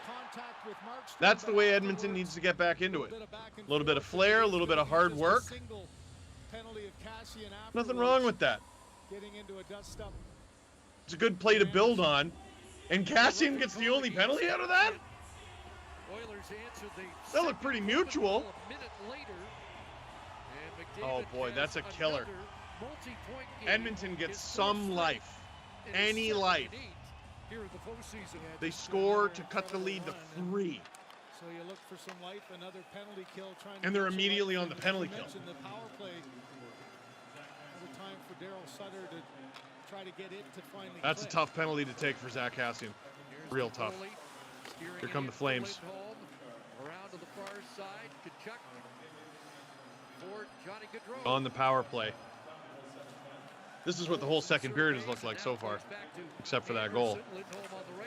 If the Flames score here, that's a killer. But here come the Oilers. Oh boy, they got a 3-on-1 going. Nuge shoots, rebound. What a stop by Markstrom. That was a really good stop by Markstrom, and now here come the Flames. I mean, obviously the Oilers are going to be cheating for offense. The Flames got to be a bit smarter than that. That's a great read by the Oilers. Anderson across. Great read by Nuge. He had Ryan with him, opted to shoot. Almost scored off the rebound. What a wonderful save by Markstrom. Flames whipping that thing around. 50 seconds to go on this power play, and they get a rebound and a bounce. And the Bouchard goal is completely null and void as the Calgary Flames regain their 4-goal lead. What a turn of events. Bouchard scores to bring the Oilers within 3. Kassian takes a penalty after the whistle. And after this unbelievable save from Markstrom, look at this. He stops Nuge. Whoa! With the toe on Ryan.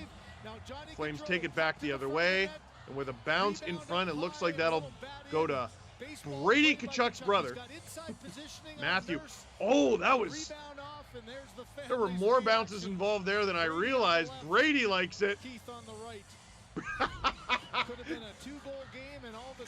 And the Flames up 6-2. Producer Drew, Flames need 9 more goals in this game to match their series total against Dallas. Are you sure? I thought you said it was 14. Oh, no, it's 15. You're right. Can they do it? No, I don't think so. But the shots are 33-11, and it's about to be 34. Nope, Edmonton breaks it up. Guess who? Connor McDavid. Turned back by Coleman. Draisaitl redirecting that to the Man. Calgary line. This game's not half over. Continue to come fast and furious We're still less than halfway through regulation. as we hit the 9-minute mark of the second period. I don't know what I expected out of the Battle of Alberta, but it wasn't this. One in the first, one in the second. In response, As the Oilers for ice the puck. Edmonton. I don't mean to bring up a series that's already over, It doesn't mean I'm retired. but we got to I have the wanna watch sports conversation. full-time, 'cause in Because I retirement, feel like this they're happens far and wide. sometimes in Every game the starts second at round, bet99.net. after the dust from the first round settles. Look at what the Flames are doing to the Oilers right now. Oh, there's a proud Look at what the dad. Flames are doing to Mike Think the Smith Canucks have fun and to with this Mikko game. Koskinen. He's been- How Fit in with the crowd, the stupidly good energy is that the Jake crowd Ottinger? brings is pretty on display with the family They as lost the well. series and he should win the Conch fight. Like, holy cow. They They've had forced these guys to lots of 7? cheers so far tonight. They held them to 15 goals in That's 7 the key to the games? zone, unable to clear. Ugh. Had it knocked Oilers down. turn it up the other way. Cassian. Zach Cassian works his Oilers way playing in. with Got speed. the Game shot. opening up a little bit. And Zach Hyman. Oh, that's a terrible goal for Markstrom. And Edmonton Zach Hyman brings the Oilers to within 3 again. Shaking that off.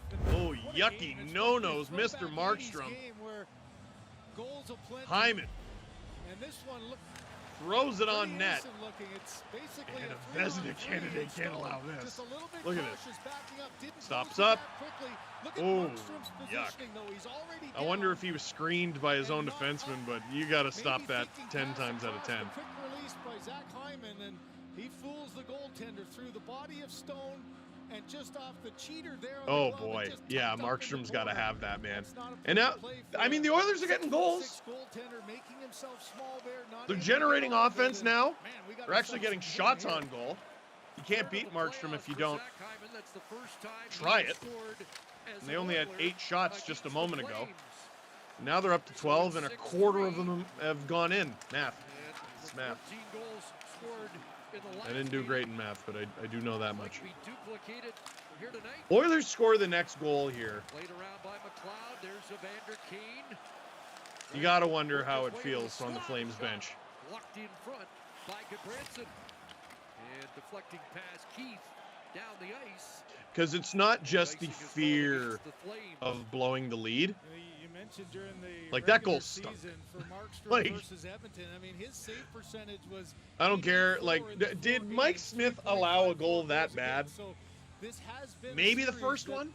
has produced lots of goals. That goal stunk. That one there is just one that a little That bit goal of a stunk. surprise. He got Markstrom made can't himself allow that. small, made himself deep, but credit Zach Hyman for Such a weird be playoff so surprising him far with that mentally shot for through the Markstrom. screen of Stone that Like, you have this keeps incredible this game an pressure interesting one.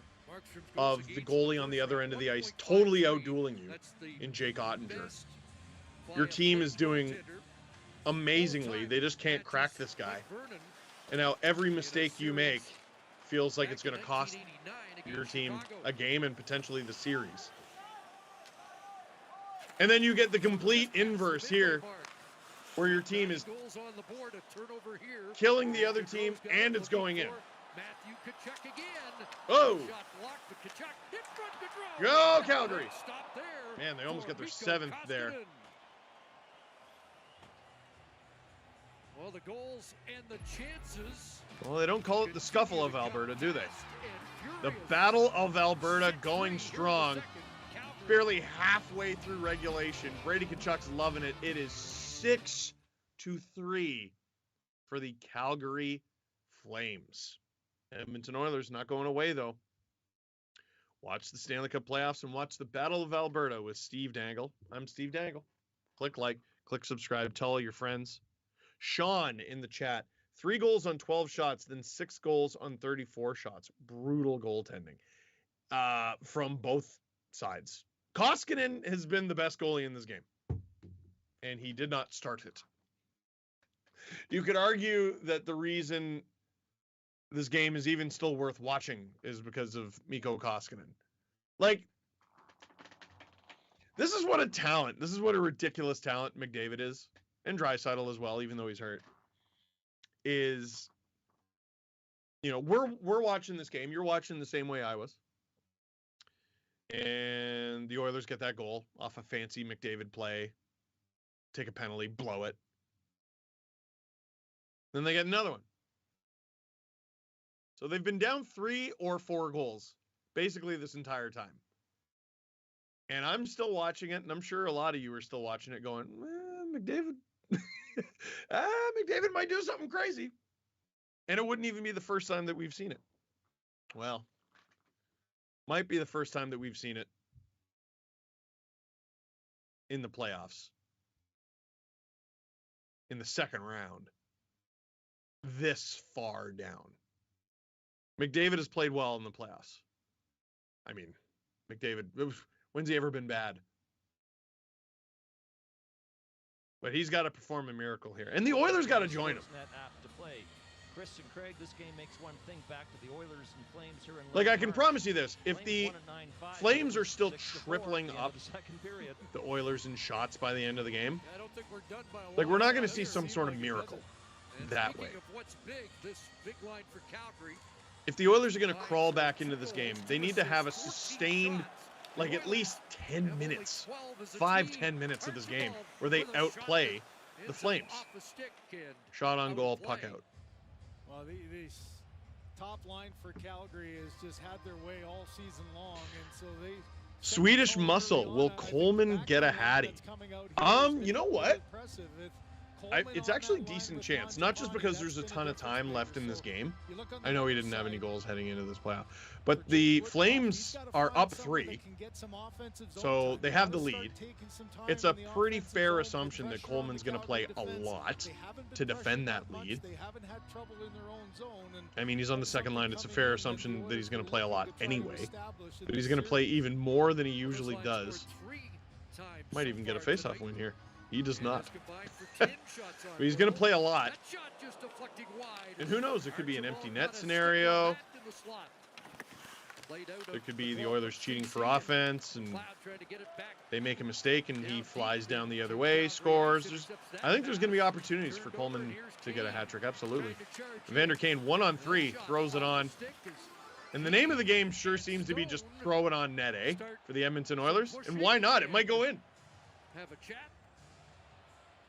Love Zach Hyman as a player.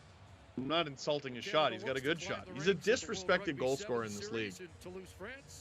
But that third Oilers goal should not have gone in. There's a couple times now Kane's just trying to get some sort of spark. You know, you get frustrated sitting. Evander Kane not letting anyone mess with him. Trying to get the boys into this. Time there, the last thing you want though is take another penalty. Now you get an got a couple goals this period, still down 3, but they got an ozone draw right here. Close this gap to a 2-goal game. Evander Kane with 13 career goals in Draisaitl loses the draw, but McDavid rushes around, and he'll keep it alive for the Oilers. And they get it deep. It's still alive for the Oilers. What on earth? Looked like the puck broke in half for a second there. But the Flames get it, and they'll break it out. Oh! Great stop by Koskinen. Another wide open scoring chance for the Flames. Here comes McDavid, the boogeyman, putting on the twirls again. Gets the puck in front. Oh, boy. Oilers come close there. It's going to be a real changing of chances. Exchanging of chances, I should say. There's not enough time for full words in the Battle of Alberta. There just aren't. Shots 36-13. Oilers getting it deep. Oilers getting a little bit more offensive zone time, which we were talking about much earlier in the frame. In the first, it really felt like, or up until the second goal, it really felt like the Oilers were going to score off the rush, or they weren't going to score at all. If they can get a little bit of sustained zone time, like the Flames did right there, they have a shot.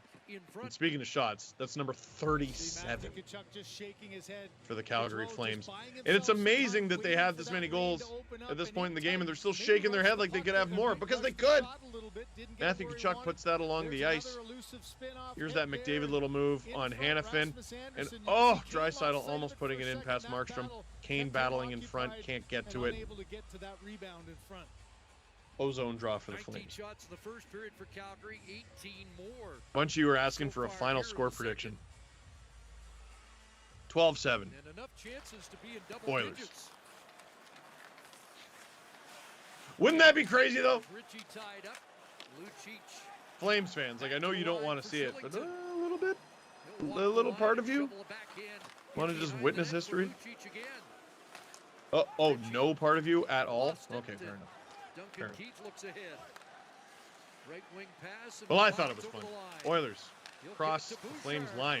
Great entry there. Bouchard holds it. Can't get the pass through. And the Flames clear it, and this will probably be ice. No, it won't. Both teams make changes. Really good play by Trevor Well, it Lewis. could have been. That's a tough play as a winger. You're Sometimes you kind of guess a and no-man's sometimes you're land, wrong. but he kept Cody Ceci breaks it out, gets it deep. Bouchard enough, but took away the Markstrom out of the net to play it. lane and allowed the puck If you're a to turn goaltender, over, go back the other way.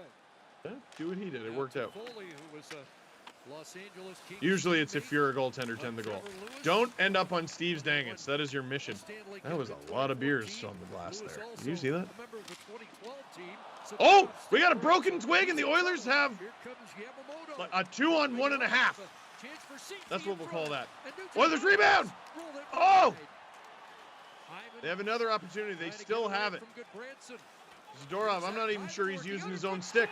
Oilers, and they throw it on and throw it in. Zach Hyman again. And it's 6-4. It's the broken stick that Do creates you the opportunity. believe Zadorov that? is thinking Oh, offense, that's gets it on in front of the television. net. His Well. teammates thinking the same. So now once it breaks Well. here, he's left all alone. Everyone behind an odd man That's rush. shit. Yamamoto Zadorov, tries his to stick get it breaks. around him. Oilers The rebound get a is there chance. for a They split don't second, let but it go. finally it's Zach Hyman hunts down taking his it to own one puck, side, a as stop he back, so buying often himself does. a little bit of time, Skating, a little bit too working, passive in front, and throws there's it Markstrom on. again. Doesn't need a Down on rebound. his knees, Rebound deep for in who? his This zone. guy's You saw apparently got the earlier magic one that went touch up and over. against That Markstrom. time he got the glove up and And that it's one was a Hyman little on bit the more turnaround understandable than the that third. went underneath the But you glove still to make probably this a want your 6-4 game. Vezina-nominated goalie to get that. Personal best, And 27 Markstrom during has the allowed regular season 4 for goals Hyman. on 14 shots. And now with 2 goals in the game for Really concerning if you're a fan of the Calgary Flames. Flames out shooting the Oilers 37-14. The Flames have 6 goals. It's not even the third yet. This game should be done and dusted. The Flames should be asleep and in their beds. And all of a sudden, with 5 minutes to go in the second, an eternity still left in this game. We've got a game. Oilers within 2. Blake Coleman hat-trick watch. Zach Hyman hat-trick watch. Oilers turn it over. Flames get it deep. They'll said it once, they'll say it again. It ain't the scuffle of Alberta. It's the battle of Alberta. And in the second period, the Oilers are battling back. Shots lopsided, 37-14, but the game has From Sportsnet stats, the most combined goals scored in a Battle of Alberta playoff game is 12 on April 17th, 1983. There are 9 goals midway through tonight.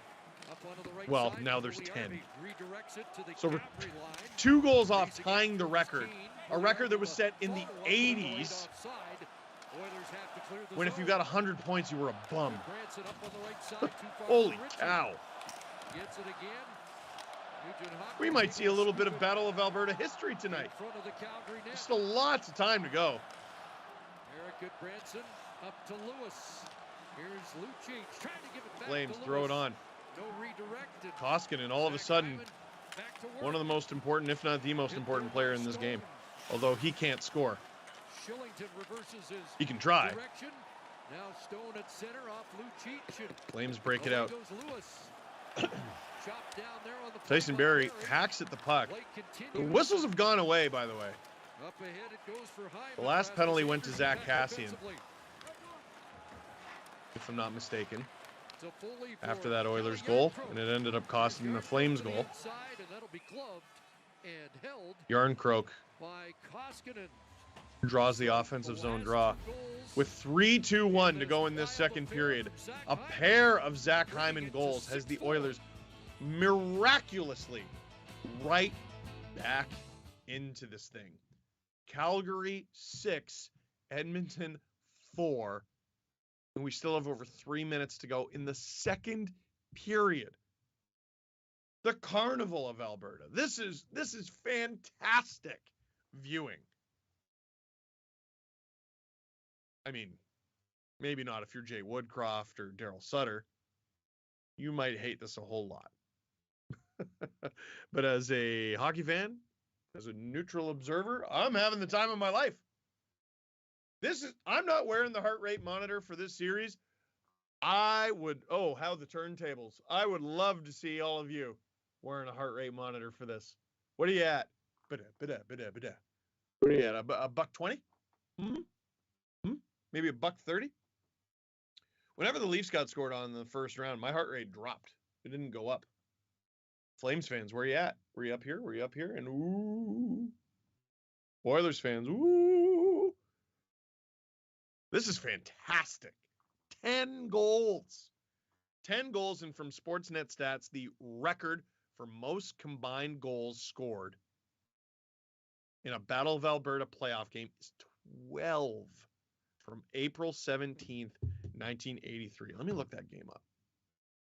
I'm going to look that game up. We're obviously not going to be able to. We'll return to the game. April 17th, 1983. Flames, Oilers. Okay, predictions on how many points Gretzky had. I'm going to say 5. Actually, what was the score? Oh my God! So the Oilers did most of the legwork. That was a 10-2 Oilers win over the Flames. Well, they have climbed back, cut the 4-goal. And Gretzky had 7. Goals under 5 Goofy. minutes apart by Hyman. He had 4 goals, 3 assists. Markstrom! Whoa, risky play. Could have given it away, could have put it over the glass, but he gets it out. A 943 save percentage in round 1 has given up 4 on 14. You've got Mike Smith, who had. We're looking for a record here, folks. A record. 3 on 10, and he's gone. And for Markstrom, right, this has been a tough stretch. And a chance for Oh, Oilers! Markstrom, Markstrom, who has been awful tonight, has actually made a couple really nice pad saves, and that was number 2. The right wing for Tkachuk as that top line tries to invade the Oh. Edmonton zone, broken up by Chuck getting it deep, but the Flames will have to scamper back. 2.5 left in a wild second period. A 6-goal middle frame here. A stretch pass that bounces by Hyman. Pugliarvi on the forecheck, leaning Looking on at box Hanifin. scores from the 80s is They the go silliest down, thing. and Nugent I Hopkins highly recommend it. plays it to the line. Oilers! Ceci Ceci shot puts it on. Markstrom. Where'd it The go? rebound cleared ahead, Didn't and go on net. Away goes Coleman. Ceci there defensively. From producer Drew, Markstrom had a 9.43 save percentage in the first round. It's unreal that he was the second best goalie in that series. He was spectacular. Tonight, 733.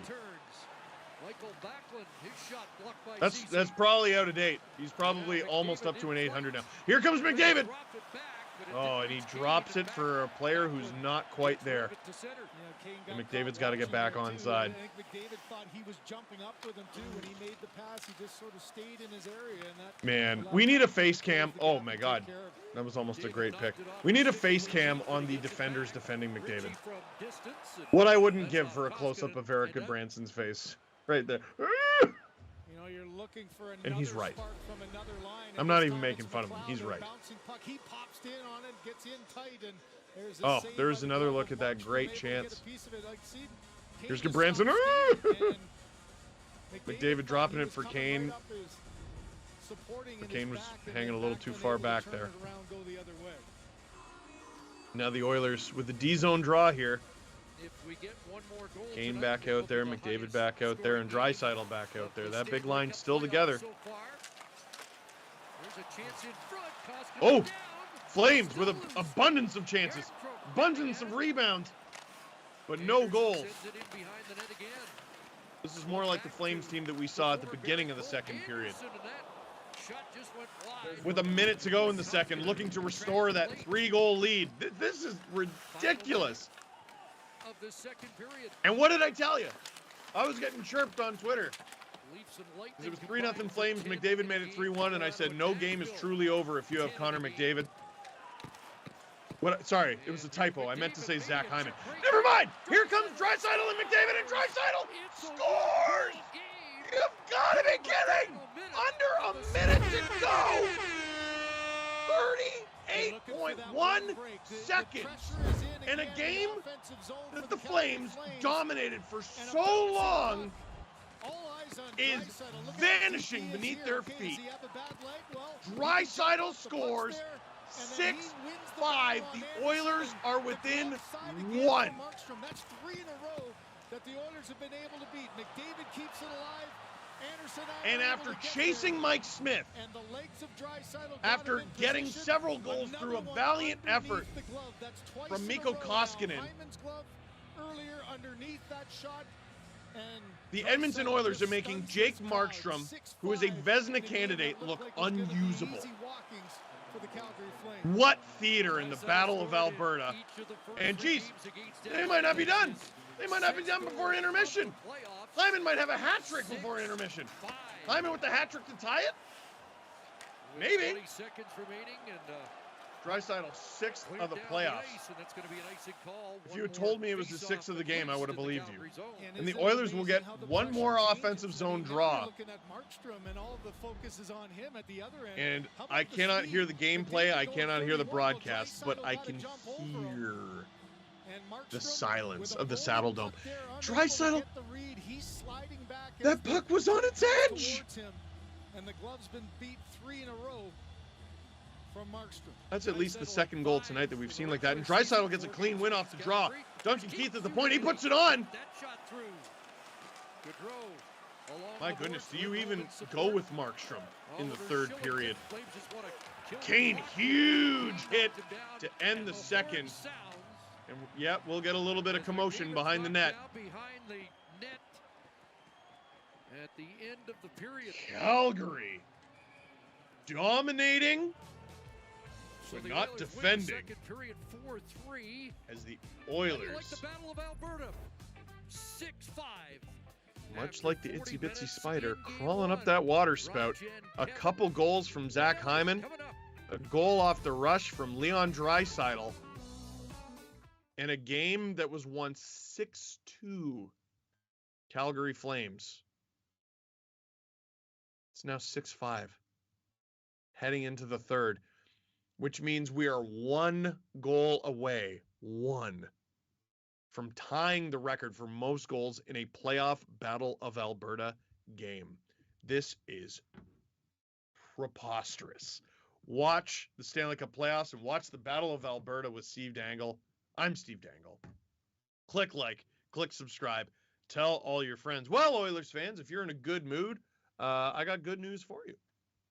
Our second intermission entertainment will be Sportsnet's Colby Armstrong interviewing Tyson Barrie. Take it away. Barrie sees him the whole way. Barrie is shot. Score! Right play by Barrie. Draisaitl centers for Barrie to the net with a backhand goal. The best defenseman in the league is joining the what? You were like the modern defenseman now. It's kind of different. Smaller size, skilled, high-end defenseman. It wasn't of the norm, you know. I'm like the old version of the new guy, you know.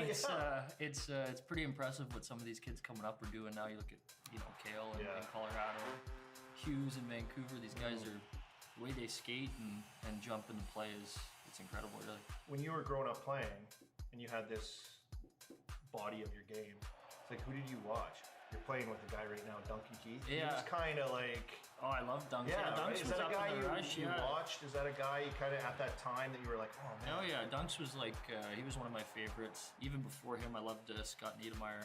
Yeah. I liked watching him play. He was, you know, maybe not super flashy, but he was always up in the play, making the right reads. But yeah, Dunks was a big one. I liked Mike Green too. Oh yeah. Yeah, we forget about him, don't we? Now, like power play QB stuff, and I can find this interesting. You have naked pictures of GMs, like Colorado, Toronto, like unbelievable, and then now here with like two of maybe the best players in the game. Not maybe, I think. I think you could say they definitely are. No, it is interesting. I mean, when I first got to Colorado, when I got drafted there, you know, they had O'Reilly and Duchesne, but then Nate started to develop, and we drafted him, and obviously you see what he is now. But yeah, so him and Mikko, you know, they were on the flanks, and Gabe was probably, you know, one of the best net front guys I've ever seen. So we ended up having a pretty good little power play working there. And then Toronto, I mean, I got there and they already had the workings of it, you know, and they had, you know, Mitch and Austin, and obviously Morgan Riley was there too. I think he had like 72 points here before I got there. I mean, I signed in Edmonton for a reason too. It wasn't like I was surprised Connor and Leon were there when I got there, you know. Yeah, I know, you know, kind of what my strengths are at this point in my career, and you know, you try to put yourself in positions where, you know, it works for you. Yeah, so different personnel, different guys. You know, you look at Leon. Leon's got that big one knee down paddle one time. Yeah. You know, McKinnon, you know, he shoots it from the flanks. Yeah. You know, I don't think like Austin wasn't a big one-timer guy. Mitchie wasn't ripping it. Like, work your mind and adjusting and understanding these players. Right? Yeah, I feel like it's funny. Like even with Nate didn't have a big one-timer when he started. We worked on that all the time because he wanted to add that part to his game, which he has now. Yeah. But Nate doesn't like to have any spin on the puck when you give it to him. He wants it coming just like flat. Yeah. So I always try to give him least amount of spin because he's a guy who'll let you know if it's spinning too much or whatever. And then, you know, Leon now, he loves putting spin on the puck. So there's just like little things that guys like, and then, you know, you've got, like you mentioned, like Marnes isn't taking a one-timer. I think Austin's gotten his one-timers better now. He's starting to hammer it. But those are guys, you know, you want to hit them coming down. You want to put it ahead of them so they get it with speed and they can make their play or whatever. And kind of like with Connor, you know, he's always coming downhill. He's attacking. Yeah, so you gotta make sure the puck's out ahead of him. How do you handle playing with the best players in the game? You know, when the pressure's on for you to, you know, guy. It's funny because I'm like a super positive guy. I always, you know, if someone tries to make a pass that doesn't work, I say, hey, nice try. Like, you know, but some guys take a different approach, and I've played with a few of them, and you know, they're so good, and they're playing the game at a certain level, and you want to make sure that you're keeping up and trying to play at their level too. And it is funny though, like, you know, Nate and Leon, they're similar. They'll let you know if you're not making a good pass or whatever. So I actually enjoy getting into it with them on the ice, giving it back to them. Like, and it's all, I mean, we're best friends at the end of the day, so it's all, we have a laugh after. But it is different seeing the personalities of all these great players. You know, like Austin was so like, he was more like me, like, oh, hey, good try. Whereas Leon's like, hey, give me that puck. You know, it's funny. But obviously it all works for them in different ways. Yeah. And, they're all finding ways to keep pushing and getting better, which is pretty incredible. You're like the guy, you know? You're the guy. Yeah. Like, you're fun, you got this personality, like you said. You're like, oh, nice try, guys. Like, we'll get them. Yeah. We talk to, you know, guys on your team, and they always bring your name up. Who's the one guy? Who's when it's tough? Who do you want to be at? Who do you want to be with? Who do you want to go to dinner with? Or when it's like, you know, you want this guy around. And you're the guy they say all the time. Imagine. Oh, well, that's nice to hear. Pretty yeah, good, that's right? great.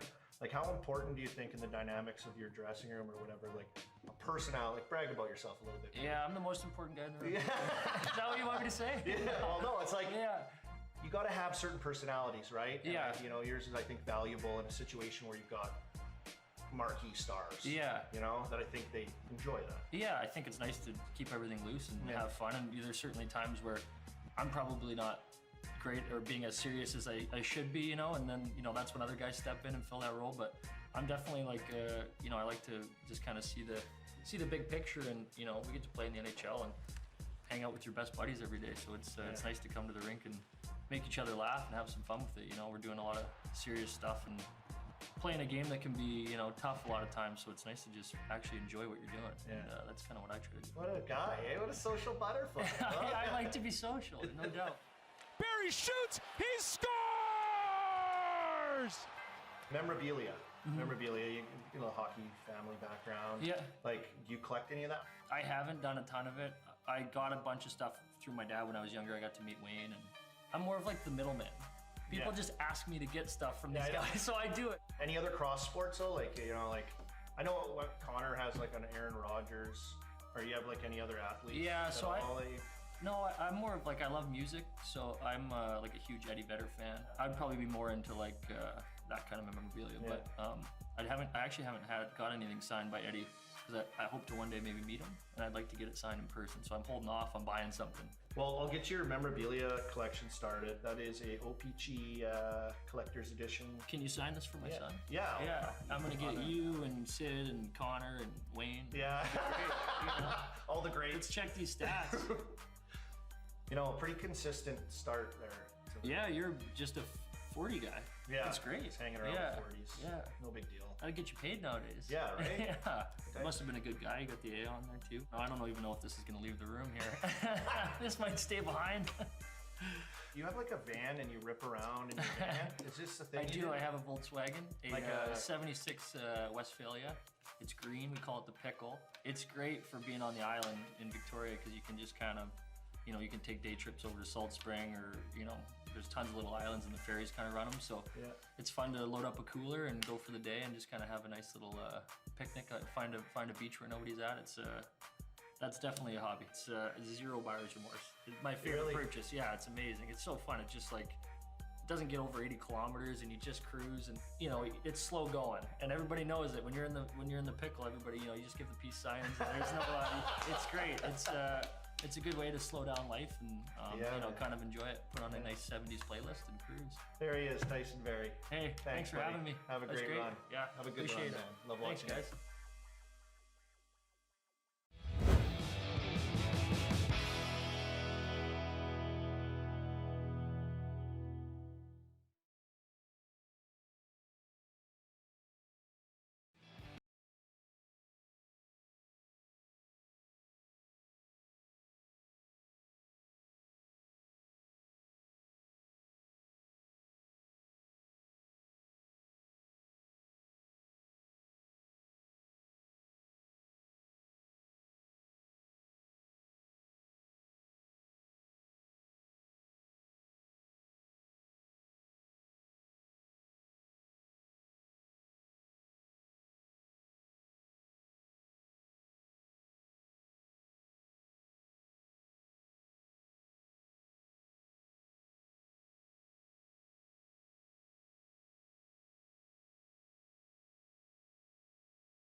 Watch a ridiculous, out of control carnival with Steve Dangle. I'm Steve Dangle. Click like, click subscribe, tell all your friends. I really can't believe what we're seeing here tonight in the opening game of the 2022 Battle of Alberta, except I absolutely can. Usually I'm pretty good at doing these things off the top of my head. But we've seen 11 goals. 11 goals already tonight. The record for most goals in a Battle of Alberta playoff game is 12 from producer Drew. The record for most goals in a playoff game is 18. And funny enough, it actually did involve the Edmonton Oilers. 81-82. LA Kings won 10-8. And honestly, we might get there tonight. We seriously might get there tonight. Rapid fire. Here's everything that you've missed so far if you're just tuning in. Elias Lindholm scores 26 seconds in. Calgary up 1-0. Andrew Mangiapane scores before the minute mark. 2-0 Calgary before the minute mark. Jay Woodcroft takes a timeout. Brett Ritchie, 6 minutes and 5 seconds in, scores his first of the playoffs. The Flames are up 3-0, and Mike Smith gets pulled. Connor McDavid, a little over a minute and a half later, gets the Oilers on the board, but it is still 3-1 Calgary after one, and they are out shooting and dominating the Edmonton Oilers. Less than a minute into the second period, Blake Coleman gets his first of the playoffs. Calgary Flames up 4-1. Guess what? About 5 minutes later, Blake Coleman gets his second of the playoffs and second of the game with a tip. 5-1 Calgary. Exactly a minute later, McDavid, a nifty play to get the puck to Evan Bouchard. He scores his first of the playoffs. The Oilers are in the game. It's 6-2. They cut the lead to 4. Wait, is that how it works? No, sorry, 5-2. They cut the lead to 3. Here's the problem. Zach Kassian takes a penalty after the goal is scored, so they get a little bit of momentum going their way. They have something good finally happen to them. Guess what? You're going straight to the penalty kill, and on that penalty kill, Matthew Tkachuk scores to make it 6-2. That's when it all starts to fall apart, believe it or not, for the Calgary Flames, who thoroughly take their foot right off the gas. Zach Hyman throws it on. A little over a minute later. It's a terrible goal. Bless Hyman. Markstrom can't allow it, but he does. 6-3. Next goal, after a Zadorov broken stick. Really hard work from Hyman. It's a better goal. It's still one that Markstrom has to have. This one goes in. And with less than a minute to go in the second period, McDavid and Draisaitl, the kiss of death. What a 2-on-1. McDavid to Draisaitl, and he scores with less than a minute to go in the second period. The Oilers cut the Flames' lead to 1. Just 1. And now we have 20 minutes left to play, and this game doesn't seem over. It doesn't seem over by a long shot. Flames start the second period up 6-5, but it can be a fleeting thing. Something else that can be fleeting, you being naked. You don't need to be naked. Did you know that? You can clothe yourself with stuff that you can find on shopsportsnet.store. I love the relationship I have with our producers. I didn't tell them that's how I was going to introduce the merch stuff, but you put the graphic up. You're like, Steve's talking about being fully naked. This means he's about to talk about shopsportsnet.store. On shopsportsnet.store, you can find a whole bunch of stuff, like Dangle merch.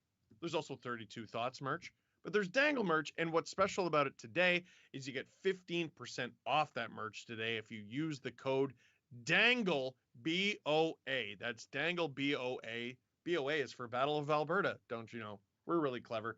Shopsportsnet.store. Never be naked again. From Sportsnet Stats, Connor McDavid, the first player with multiple points in 7 of the Oilers' first 8 games of a postseason since Glenn Anderson in 1987. 10 years before McDavid was born is the last time anybody did this. Preposterous. Preposterous. He was so key in the Oilers' 7-game win over the LA Kings. I don't have to tell you that, but I did. Just a little reminder. And he's been so key in the Oilers crawling back into this game. Shots were 19-7 Calgary in the first and 21-11 Calgary in the second. Shots are 40-18. The Flames are still on pace to get 60 shots in this game. And guess what? They might lose. Flames on pace to get 60 shots. Oilers aren't even on pace to hit 30. And the Oilers have all the momentum. I said it before and I'll say it again. They do not call it the Scuffle of Alberta. This is the Battle of Alberta, baby. North Star. Who's the key to this third period for each team? Mikko Koskinen for the Edmonton Oilers. Jake Markstrom for the Calgary Flames. And actually, the real answer, I take it back. I named far too many players. You said, who is the key to this third period for each team? For the Calgary Flames, it's Jake Markstrom.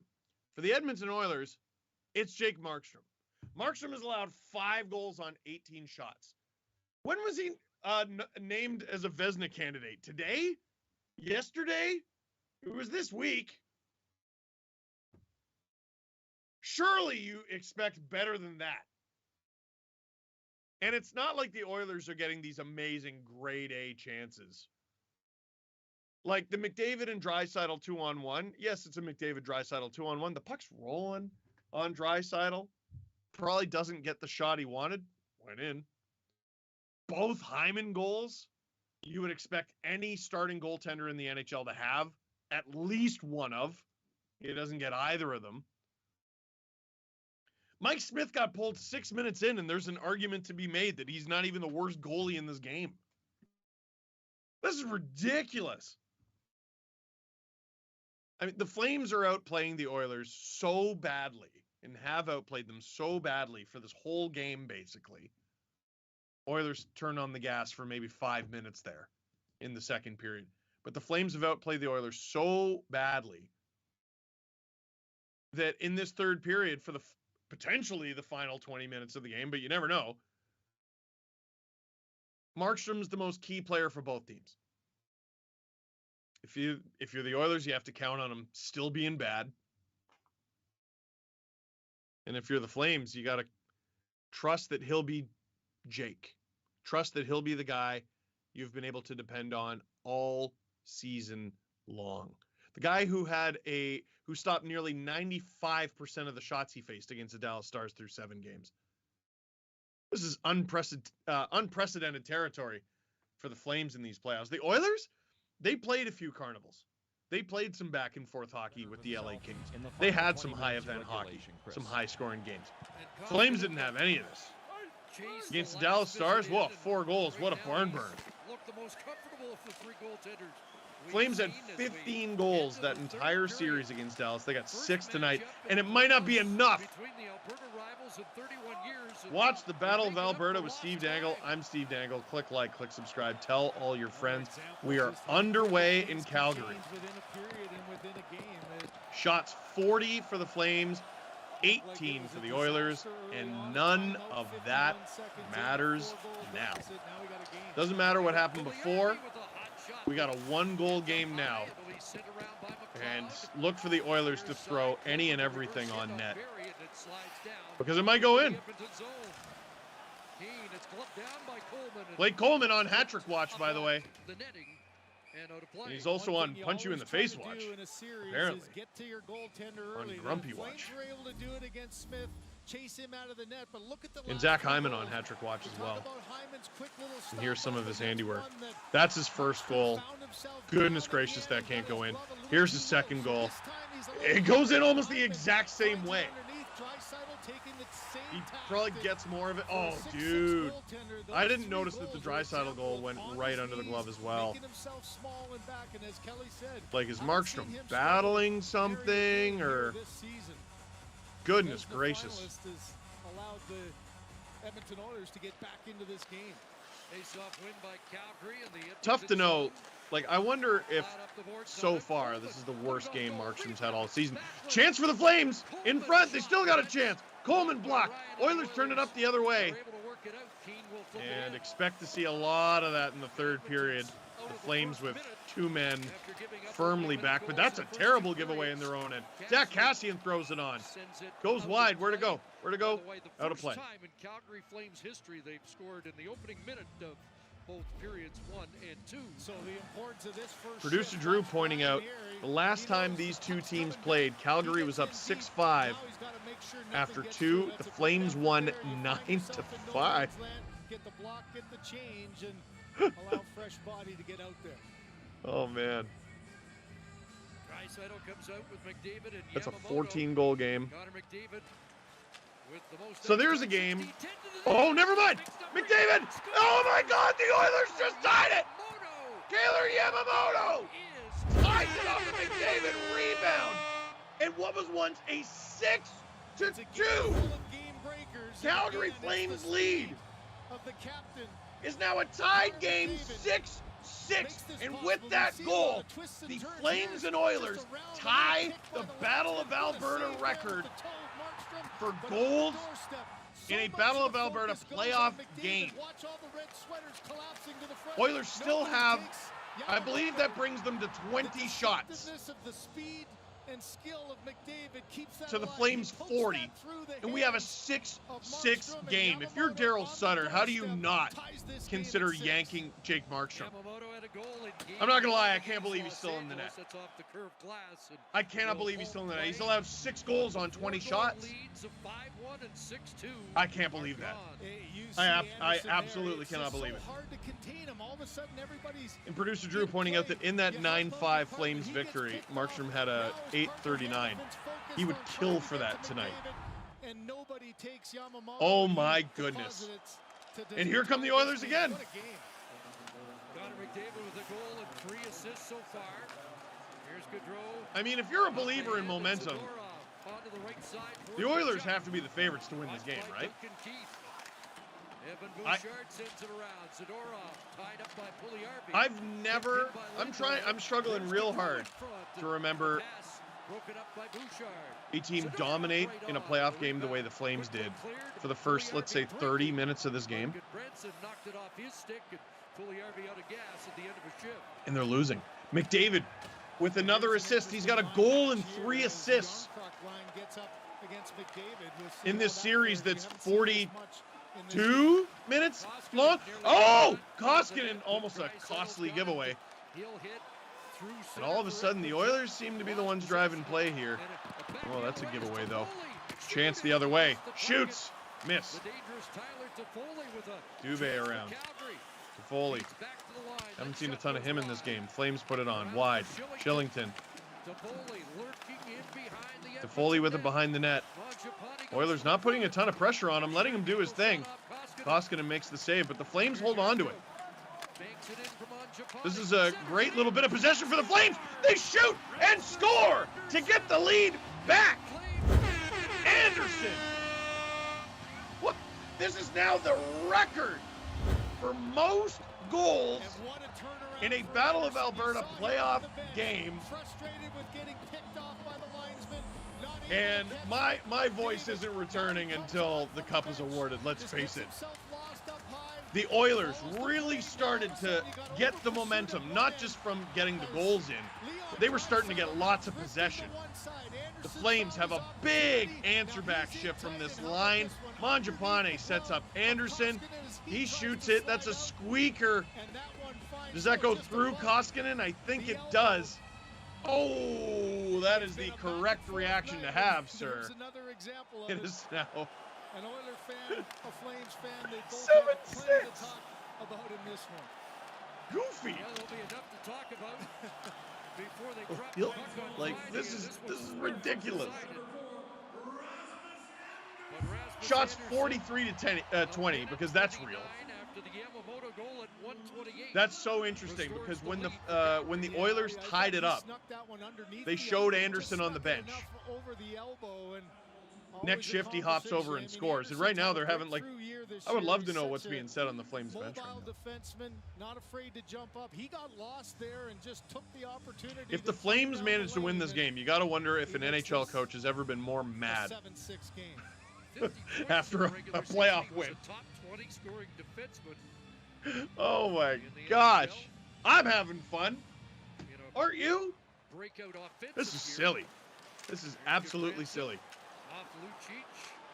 Cassian tried to spring Evander Kane, but that was knocked down by Watch a Zadorov. Stanley Cup playoff game with Steve Dangle. So it's now Watch the the highest Battle of scoring Alberta with game Steve in Dangle. the I'm Steve Battle Dangle. of Alberta. Click like, click subscribe, tell all your friends. 10-2. Oilers, they've tied it up once. Gretzky had 4. Go for it Gretzky again. had Why not? On this night, Why not? McDavid's got 4 points. But the Flames This have game the has lead been again. tied twice. The opening face-off, Center deflected down by and that Mangiapane. lasted less than 30 seconds. Out of the net. And then when the Oilers made it 6-6, and that lasted, what, a minute? Back to Mangiapane. Hard to And keep now track. on the near side, There's it's been Puljujärvi 13 flipping goals it in but this with game. goes Hyman, who There might be gets 14 started, pretty and soon. Edmonton come back with Hyman this looking one. for the hat trick. Yes, He gets it deep. Pugliarvi out there with Nuge. Watched by Coleman, shoveled ahead. Flames get it out. Here comes Mangiapane again. And Michael He had a Backlund great will shift. Steer it down and head to the bench on a change. Bouchard at the Producer Drew. for Edmonton. Oh, never mind. By Big Mangiapane. opportunity for Mangiapane, Crossman who's been a good great on that. player for the Flames in this game. There's an errant play by Bouchard. You know, he's had his moments in this Producer game. Drew. It took Calgary 4 games to get to 7 goals against Dallas. They got 7 in this game already, and they might lose. Mangiapane with a great tip in the slot. Koskinen equal too, and it hits him right in the chest. That was Bouchard thought his winger was on that point. Instead, there was nobody there but the Calgary player. Mangiapane's got 3 points on the night, a goal and 2 I had assists. what, 3 days off between streams? Man who's given Calgary the lead That once dude again. starts off. Rasmus Anderson. Why not? Why not? That's not even the most ridiculous thing I've seen tonight. I watched a team Well, we wondered if it could live up blow to a the 6-2 history. lead It's making in a its playoff own game history and then tonight. get the lead back. Yeah, bud. Yeah, tarps off. No reason to think we're done with Got a the little bit of goal star time. the way things have been going. McDavid trying to McDavid his way to a goal, and that is absolutely a penalty. McDavid draws at least his second of the game, Just shy of the 5-minute mark. and a kerfuffle after the whistle. Things boil over, and Evander Kane's in the middle of Flames that. maybe trying to This draw is the one for even up. Kane. I don't He's think just it's going to gotta get work. out of there. It's McDavid's That's a speed clear again that penalty draws on the McDavid. penalty. There's almost nothing And, Shillington you know, can do. there's They're been trying a to story wrestle the this speed year to that the refs are outside. Now, calling one it thing you differently don't this wanna year. do is negate the No, power they're not play calling here it differently. for They're Kane. calling it. You know, speed just What they kills did it. with McDavid Reach previously there, is that would be fine. arm goes up. So you gotta know if you're Evander That's Kane, just that your hard captain just playoff gives you an hockey. opportunity to tie this game up. You No, can't go it's into that Oliver foul and Shillington give ripping either McDavid to the official ice. An opportunity to even things up. And then Kachuk tries to antagonize him, and And I think Kane, he's just done that. as Now, important that's as he is to the Edmonton Oilers for their goal scoring, Kachuk was and brought in Weaver for that go, as well. so the power play continues. That's a fortunate break not for just the to be a Edmonton line mate Oilers for Connor there, as McDavid who can I thought no score, reason for Kane to add on to that and give him but a a chance line to mate who even can it also up. punch you in the face. Kachuk and Kane going off at the same time. So the third power play of the night for Edmonton. I'm sure that's Upcoming. going to happen more than once in this series. A lot of conversation going on between Kane and Kachuk. This power play for the Oilers is you've got Oh, to be a Markstrom fly on the little wall. bit shaken his last couple of goals, and don't give it up an easy shot. But now the Oilers with a power play and an opportunity to tie this up again, to tie it up at 7s. There's still over 15 minutes to go in this ridiculous game. Draisaitl, McDavid. Ryan Nugent-Hopkins is out there, and Zach Hyman.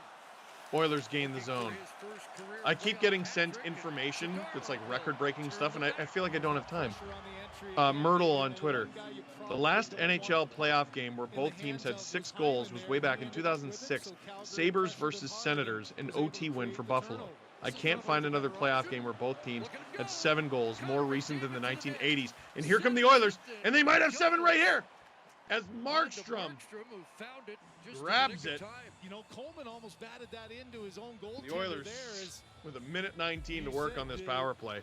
puck's got to be in the And you hands gotta of wonder 97, and he just opens himself up in this some third ice, period puts if it to an McDavid's area, going to leave the tries ice. the quick wraparound to get My it guess to is the no. front, and that one bounced up. Coleman trying desperately to just knock it down out of harm's You know, during way, the get regular back into season, his it's been a chest. common conversation. The chirping Shillington and continues in the Kachuk box switch between spots. Kachuk I'm pretty and sure. Kane. So that Kachuk and Kane could yap at each other even more. I don't even remember what I was about to say.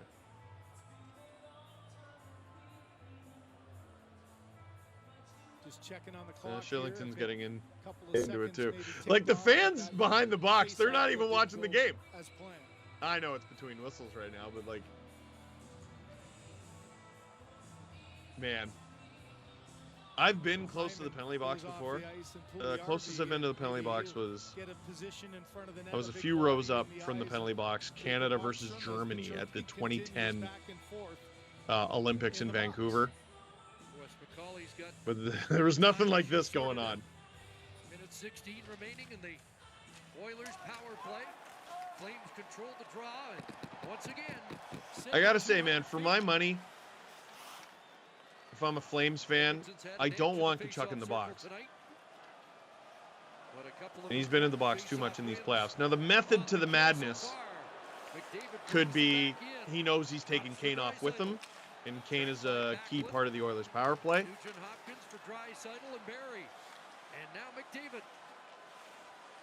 But you never know. McDavid with the puck. That's a nightmare. Barry to McDavid, who has the puck. That's a nightmare. Draisaitl, that's a nightmare. Flames intercept it and clear it. Oilers still with 30 seconds to work. Koskinen saves them a few seconds there. And every second is precious. As this clock is probably going to start to move pretty quickly, as it often does in the third. Depends who you're cheering for. 17,000 people watching this right now and only 2,900 likes. That is not enough. Oilers fans, remember I told you to click like because it would equal goals? Did I lie? Did I lie? I was right. And Flames fans, if you allow the Oilers fans and the like to get more likes than you, might cost you the game. And then stops himself and puts the arm up. Because we got a whistle. He took a quick peek back and saw the linesman with his hand up. Ozone draw for the Flames here on the penalty kill.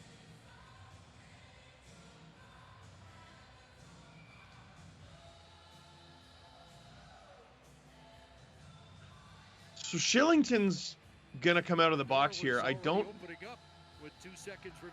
think Tkachuk and Kane are, because it's 4-on-4. Tkachuk's going to come out first. Yeah, I think Wes McCauley's just making sure but it's Tkachuk who's actually coming in out. front of the door. Shillington, and the coincidentals with what's going on Tkachuk, here? So it should be Shillington who's coming out, but Tkachuk's ready to jump out there. They're checking who's going to be coming out for. Well, isn't that easy?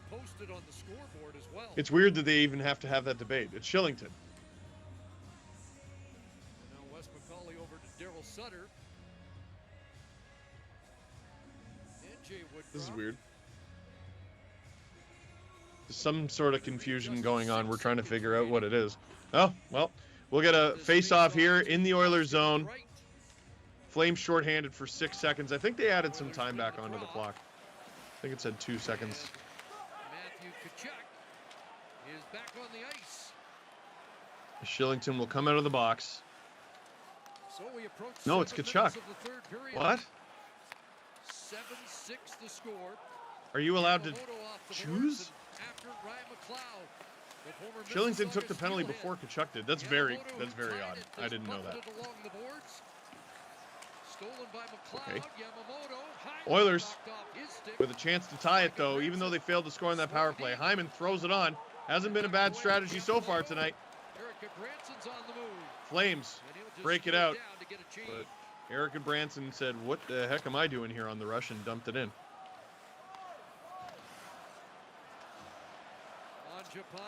Click like. Gosh darn it. Watch the Stanley Cup playoffs with Steve Dangle. From Steve Dangle. Click like, click subscribe, tell all your friends. If any of your friends are trying to watch this carnival, they might be watching on some sort of link that is going to steal their credit card. It's going to rob their identity. It's going to give you 1,000 viruses. It's going to have an ad that you got to click off of, and there's a bunch of fake X's. Don't let them watch on that link. Let them watch on this one. It's free, and it's on YouTube. Watch a Leafs game. I've gone 2 periods without doing it. Watch the Stanley Cup playoffs with Steve Dangle. Sorry, you say something 500 times in a 2-week span and it tends to stick in your head. Watch the Stanley Cup playoffs with Steve Dangle. Watch the Battle of Alberta with Steve Dangle. It's been a fun one so far. 13 goals. Click like, click subscribe. Tell all your friends. For the Oilers, Nurse in there helping out. Gaudreau trying to keep it alive. Johnny Gaudreau wasting a lot of time behind the net. Flames hold on to it. Rip it on. Blocked. That looked painful. But CC stands up to it. Oilers breaking out. Not very much speed, and they turn it over. Here comes Tkachuk, and he puts it in and scores! On Mikko Koskinen, we got ourselves a 14. We got ourselves a 14-goal game. And the Flames fan behind Evander Kane in the penalty box, loving it. Still 11 minutes to go in this truly ridiculous circus of a game. It's 8-6. That's a horrible giveaway. And Tkachuk makes the Oilers pay. Kane not loving that one.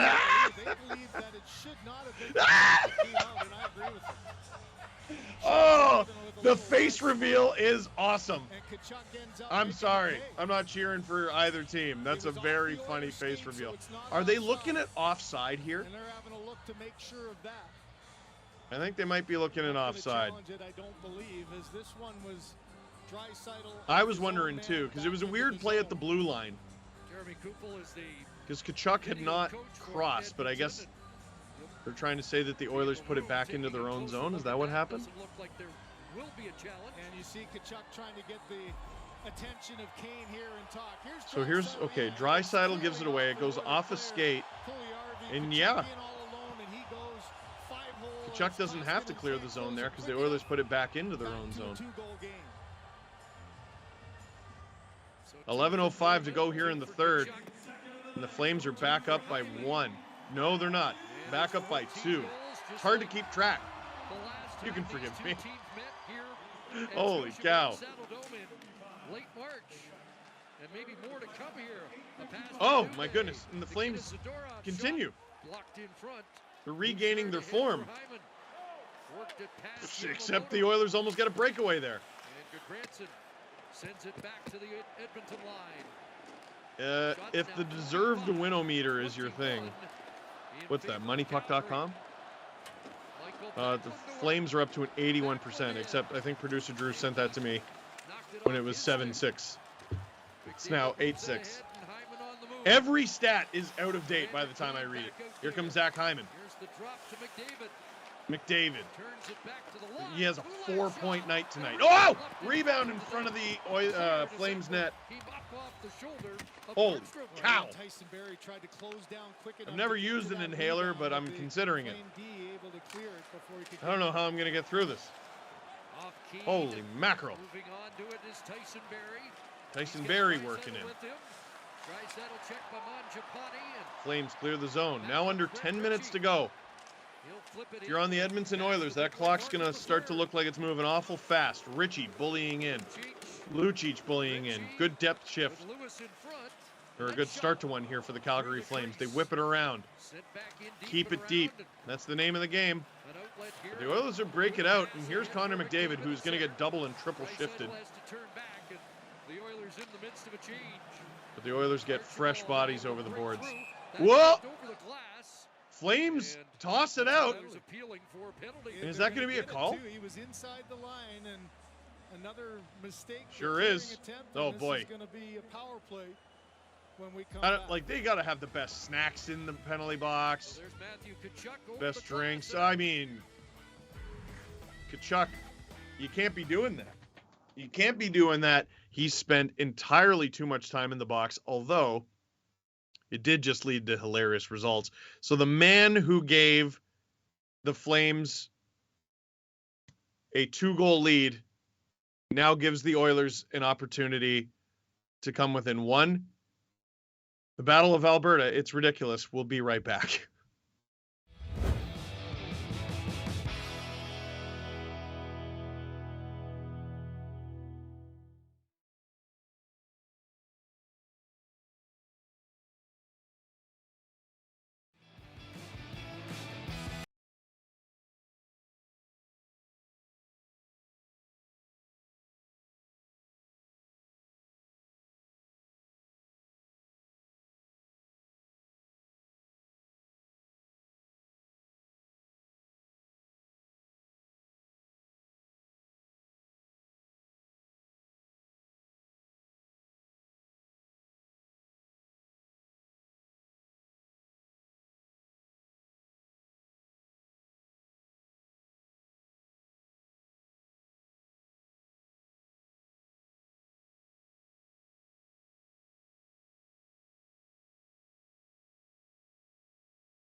Watch a Stanley Cup playoff game with Steve Dangle. Watch the Battle of Alberta with Steve Dangle.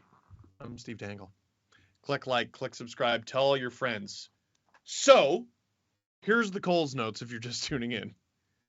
The Flames have 8 goals. The Oilers have 6. There's 9 minutes to go in this game. The Oilers have a power play right now because Matthew Tkachuk, who scored the 8th goal for the Flames, is in the box. Again. But Evander Kane is not in the other box, so it's not as entertaining. Here comes Connor McDavid. Tries to get wide on Nikita Zadorov. Doesn't work. Gets a shot. Hyman. Using his bum. And it works. Oilers get the puck. Flames are able to clear, and here comes Backlund. Is Koskinen going to beat him to it? Yes, he is, but that was a risk from Koskinen. Let's see if he's rewarded for it. McDavid helps get the puck over the line. He's got 4 points in this game. Flames get it out. A minute to go in this Oilers power play. 8 minutes and 10 seconds to go in the third. If you think this game is over, you haven't been watching. Yeah, smart play by Coleman, just sort of mirroring Bouchard. The name of the game has to be shots, shots, shots. Now they're in. Ooh, Barry holds the line there, but only just. McDavid puts it on. Oh, what a hold! What a keep from Barry, who's actually had a really good game in that regard. Really helped the Oilers generate offense in a game where they haven't gotten a ton, but the Flames clear it there. 20 seconds to go. Oilers probably have time for one more opportunity here. And a dozen seconds to go. Duncan Keith gets it in off a deflection. Markstrom misplays it. Flames. Oh boy, Oilers hold the zone again. Barry fakes it. Oilers put it on. And Markstrom makes the save. Not something I have said too often in this game. Listen, show up now. It doesn't matter what you did earlier in the game. Brady Tkachuk's loving it. He's having a good time. 8-6 for Calgary as we enter the dying minutes of this game. This is so ridiculous. Watch the Battle of Alberta with Steve Dangle. I'm Steve Dangle on the Sportsnet YouTube channel. Click like, click subscribe. Tell all your friends.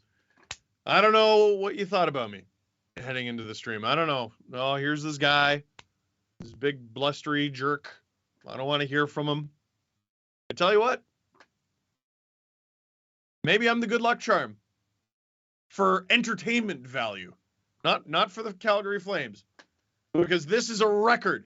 We've witnessed a record tonight. This is the most goals there has ever been in a Battle of Alberta playoff game. The previous record was 12 in 1983. There's 14 goals in this game. The all-time record for goals in a Stanley Cup playoff game is 18. We're 4 goals away.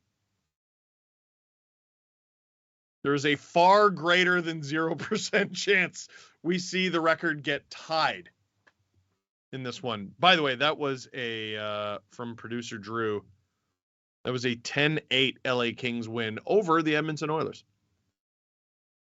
From 1982, I believe. Sean, is this what you expected in the series? No! Not at all. I expected the Flames to get more opportunities than the Oilers in general. And the Oilers would have to get better quality opportunities, and they would have to get some saves. That's kind of what I expected from the series. What I did not expect is Calgary's complete inability to hold on to a lead. They'll have to show that they do have some ability to do that. They got 7 minutes to prove it. But the Oilers have looked as dogged as ever. CC seals the wall for a moment, but now Tkachuk's out. Wes McCauley and Eric Furlat are the officials for this game. Heading into this game, they called the fewest penalties of any officiating crew in these playoffs. And I don't see, unless it's a puck over the glass call, I don't see them calling many more. Unless they're coincidentals. Stuff like that, those little after the whistle battles, I can see them calling. Oh, so from Elliot Friedman, he is so good for this stuff. Explanation on Tkachuk leaving the penalty box before Shillington. Flames can declare when penalties are assessed who will leave the box first. They chose Tkachuk. That is so bizarre. It's a rule that I've never seen enforced before. I certainly don't remember it. If I have. Flames put it on. I don't understand why. Shillington took the initial penalty. Then Tkachuk and Evander Kane got into a battle. And they took coincidentals. So why do the Flames get to choose? I don't understand that. Oh, Puljujärvi puts it on. He gets a rebound. For a potential rebound, but Markstrom covers it up. Kassian looks skyward. He almost had an opportunity there. It's a great move by Puljujärvi. Ryan almost gets a piece of it. Or maybe he does. Let's take a look. I don't think he did. It's got to be a nervous few moments for Markstrom. That's a bizarre explanation.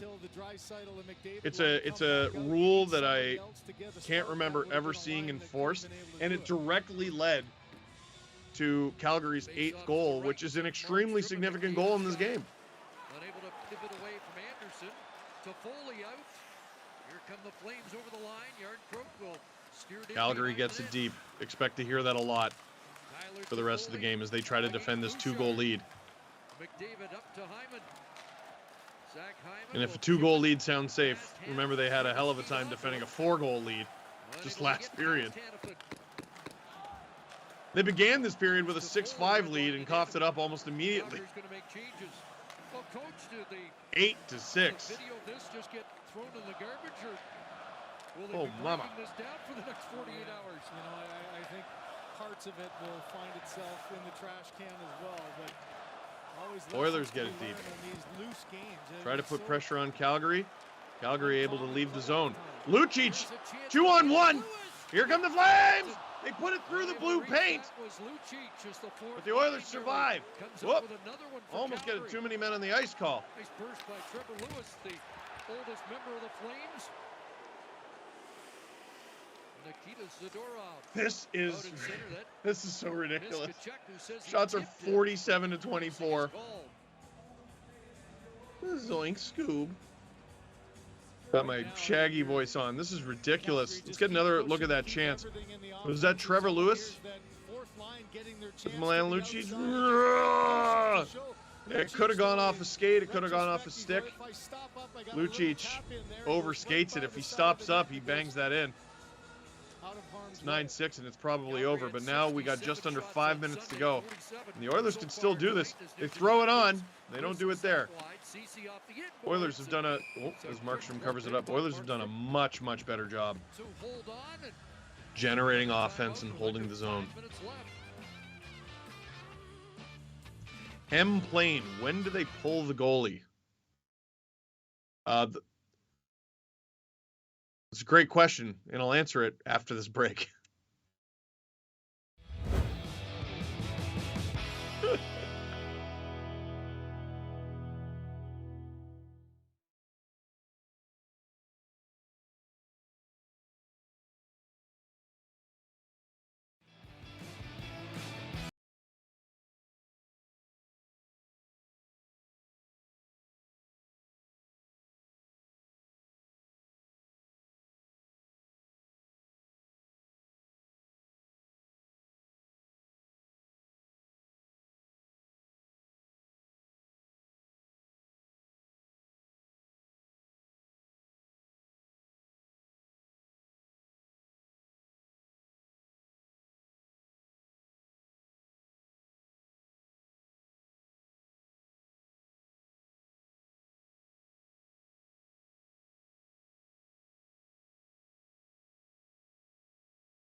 Watch the Stanley Cup playoffs with Steve Dangle. I'm Steve Dangle. Click like, click subscribe, tell all your friends.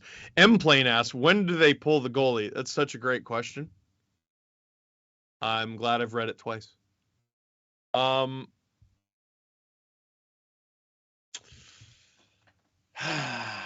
Patrick Waugh really did screw this up for everyone, didn't he? Because now 3 minutes feels like not enough time these days. For 2 goals? If it's 1 goal, it's probably 2. If it's a multi-goal lead, it feels like all bets are off. Like it could be, they could pull Koskinen now. Like the Oilers have sustained pressure. Why not? Sent to the near side for Kane.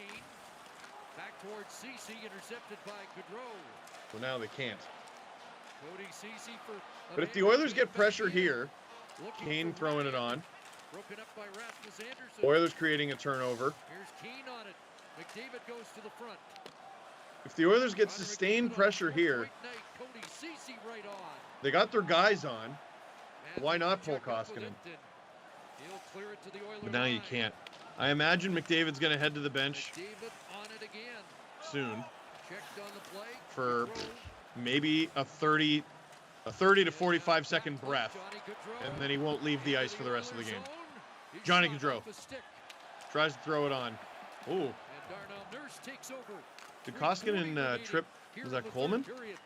Coleman's on hat-trick watch, by the way. Unbelievable we haven't seen a hat-trick in this game. Yamamoto gets it back to Bouchard and puts it on. Whoa! Grabbed by Markstrom, and hard to not call that intentional by Yamamoto. Crashing more than the blue paint. Pretty intentionally going after Markstrom. And if you're the Flames, you're going to be screaming bloody murder for a penalty. And I don't think you're going to get it. Oh, boy. Yamamoto's going to say he was pushed by Shillington. I mean, that's a little bit of the Keith Primo, I've fallen and I can't get up special. To the Oiler bench to try to get one quickly. He used to, oh man, he would park right in front, and if you went, he's all of a sudden he's the 6'4", 220-pound doing the backstroke on top of your team's starting goalie. Shots 47-27 for the Flames, but all that matters is what Edmonton gets for the rest of this game here.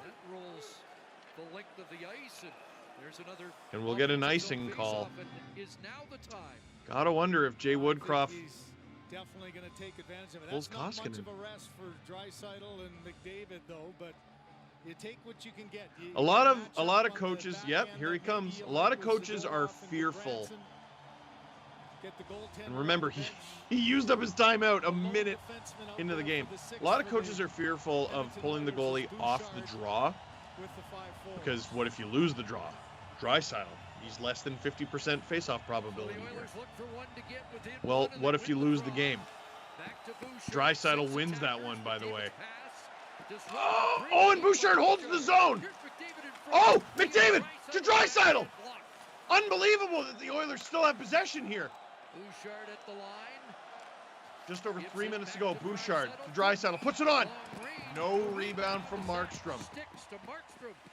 Ever since allowing the 6th one, which he did not look great on, he's been a very good boy. And now we get another Oilers offensive zone draw. And they got to win this one. Watching the play in front of him. This is goofy. I don't know what I expected tonight. It wasn't this. 14-goal game. NHL record is 18 for a playoff game. I've been watching this whole game. I'm not going to say it's impossible. As the Flames ice it, and they might be content to do that for the rest of the game. Don't have a play, it's okay to take it down and take a breath, make sure nobody gets caught too tired. You can see a slow-moving Mangiapane. A game that I'm sure has aged Daryl Sutter considerably, if that is possible. And Coleman as well. McDavid wins a key face-off. Nifty move at the blue line. Oh, and Backlund strips McDavid clean. No, Oilers lost the zone there. They're offside. They're off. How isn't this over? It is over. Backlund and McDavid. I'm sure they'll be well sick of each other by the end of the series. And probably are already. Played a significant role. You know, Elias Lindholm is we'll get a draw, and I imagine but Backlund knows he's going to have some matchups that he's going to have to try Koskinen's going to go back in for this draw. You know, it's almost the mindset, Chris. You know McDavid's going to try to challenge you with his speed, so you might as well be aggressive and try to close the gap. And he didn't allow McDavid time to get the play and to get the open ice to make the play. I know our friend at Sport Logic, Mike Kelly, was breaking things. God, I would pay a premium for the mic'd up version of this game. If this game can be any more intense, who's not paying for the mic'd up version of this game? Flames, get it out. An opportunity to make it 9-6, and that would ice it. But with 2.5 minutes to go here, I don't think you can call this game over. Oilers get it deep. Koskinen has left the bench, or left to the bench. Flames, it's a 2-on-1 with an empty net, and that'll do it. The Calgary Flames celebrate in front of the Oilers bench. Is that a Matthew Tkachuk hat trick? There's 15 goals in this game, so you forgive me for not realizing he was on hat trick watch. Brady Tkachuk, the happiest Flames fan who's not really a Flames fan, but he kind of sort of is. That's amazing. 9-6.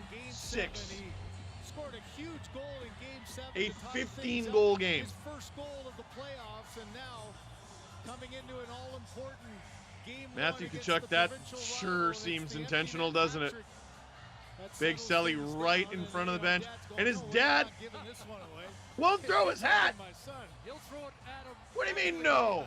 What do you mean no? Get it out there! Oh, security, kick him out. Security, kick him out. That guy doesn't even work for the team. Kick him out. That's your kid, man. The first 4 games of that series was how nice is that hat? Too much, got into 2 fights in the first 3 games. Oh man, the Tkachuk family is just having the best time. Scored the big goal, and here in Game 1. Was that his hat, or did someone just throw their hat at Keith? A couple of times. Tkachuk. That goal probably does. Just here you go. Don't worry about it. Oh, they're still throwing their hats. They're going to be throwing their hats for a while. Why not? Why not? Let's get a look at Matthew Tkachuk's night here. There's the power play goal. God, the game seemed iced at that point. That was goal number 6, goal number 8, and goal number 9 for Calgary. An empty net rains down the hats. And those are, in 99 games out of 100, those are garbage time goals. Those are pad your stats goals. And in this game, they're unbelievably vital. So Chris, you asked, what do you do with this tape? With 2:11 to go in the third, hats still raining down in Calgary. I mean, that face never really changes all that. Security's starting to get a little upset. You had a lot of time to throw your hats, guys. He talked about his team being the 3rd best defensive team all year long. Yeah, Daryl's getting pissed. They don't sit back and defend, they check. So giving up 6. His team scored 9 goals, and that's his face. Important first win is a first step to trying to win that this battle of Alberta. Daryl Sutter has come to win cups and chew bubblegum. And he's all out of bubblegum. He does not care. Connor McDavid comes up with another great offense. And the way this game has gone, with 2 minutes to go, if the Oilers don't get a quick one, I think the final couple minutes of this game could get ugly. There's a reason Eric Branson's on the ice right now, and Milan Lucic. All the big fellas for the Calgary Flames. Whoa! Markstrom has done nothing the easy way tonight. Probably the ugliest win of his NHL career. I think he'll take it, though. They don't ask how, they ask how many, and this is just killing the clock here. Gonna get a whistle soon unless it moves, and it does. 80 seconds to go in this truly spectacular game. If you're cheering for neither team. You might say, well, no, it was spectacular for Flames fans too. Yeah, was it? How you feeling, Flames fans? How's your heart rate? How's the stress? Oilers fans, how you doing? Markstrom playing it behind the net. Under a minute to go here. And look out, this could be silly time. Flames fans going ballistic, and why not? Their team is about to win Game 1 of the Battle of Alberta. Game 2 is just a couple days away. Game 1 saw 15 goals scored. Heck, there's 20 seconds to go. We might see 2 or 3 more. No. Oh, here we go. We're getting, wow! Kassian and Lucic. The gloves don't even get dropped in this one. Oh, how dare you not give us that fight.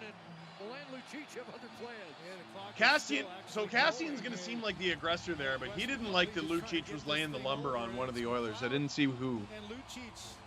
It looked like Lucic was playing the puck back to just kill the clock. Oh boy, and we're going to get, I told you it was going to be ugly. Going back to the 80s. Duncan Keith in there. This type of game, Zadorov. There's a lot of big fellas on the ice right now. Not a lot of punches being thrown, but a lot of headlocks. A lot of Christmas card information being exchanged, I'm sure. Look at Lucic's giving him a couple of hacks, he not responding, and then Daryl Sutter could be sitting in traffic. Daryl Sutter has the same face during a 15-goal playoff win that he has at the DMV. Like, Daryl Sutter is the most entertaining human being in the world. This is what I was talking about. Lucic laying the lumber. Kassian doing his job. He didn't like it. And Lucic just, whoa. Got involved at the end, but it is now officially done. And I don't know if they're going to put any time back on the clock. No, they don't. That's the right call. That's the right call. The Calgary Flames win Game 1 of the Battle of Alberta. What a carnival. Coming up on Friday night. What a festival. What a circus. All of those words. Calgary Flames beat the Edmonton Oilers 9-6. It feels so dumb to say. Nice. Thanks for watching. Watch the Stanley Cup playoffs with Steve Dangle. Watch the Battle of Alberta with Steve Dangle. I'm Steve Dangle. Click like. Click subscribe. Tell all your friends. What more is there to say about that game? What more is there to say about the Battle of Alberta? How lucky are we as hockey fans that that is only Game 1 of this thing and we are guaranteed at least 3 more? Flames fans, don't take this the wrong way. Please be more than 3 more. Give me some more of that. Because that was ridiculous. And I can't believe we're back at it again in about 48 hours. Well, you will be. Unfortunately, I won't be there. Grav, you're going to love him, is going to do games 2 and 3 of this series. You're going to love this kid. I'm serious. Unbelievable energy. And that'll be watch the Stanley Cup playoffs with Grav. But for now, that is it for this ridiculous game. Thank you very much for watching. click like if you like the stream. Click subscribe if you really liked it. Tell all your friends. Battle of Alberta might be worth checking out.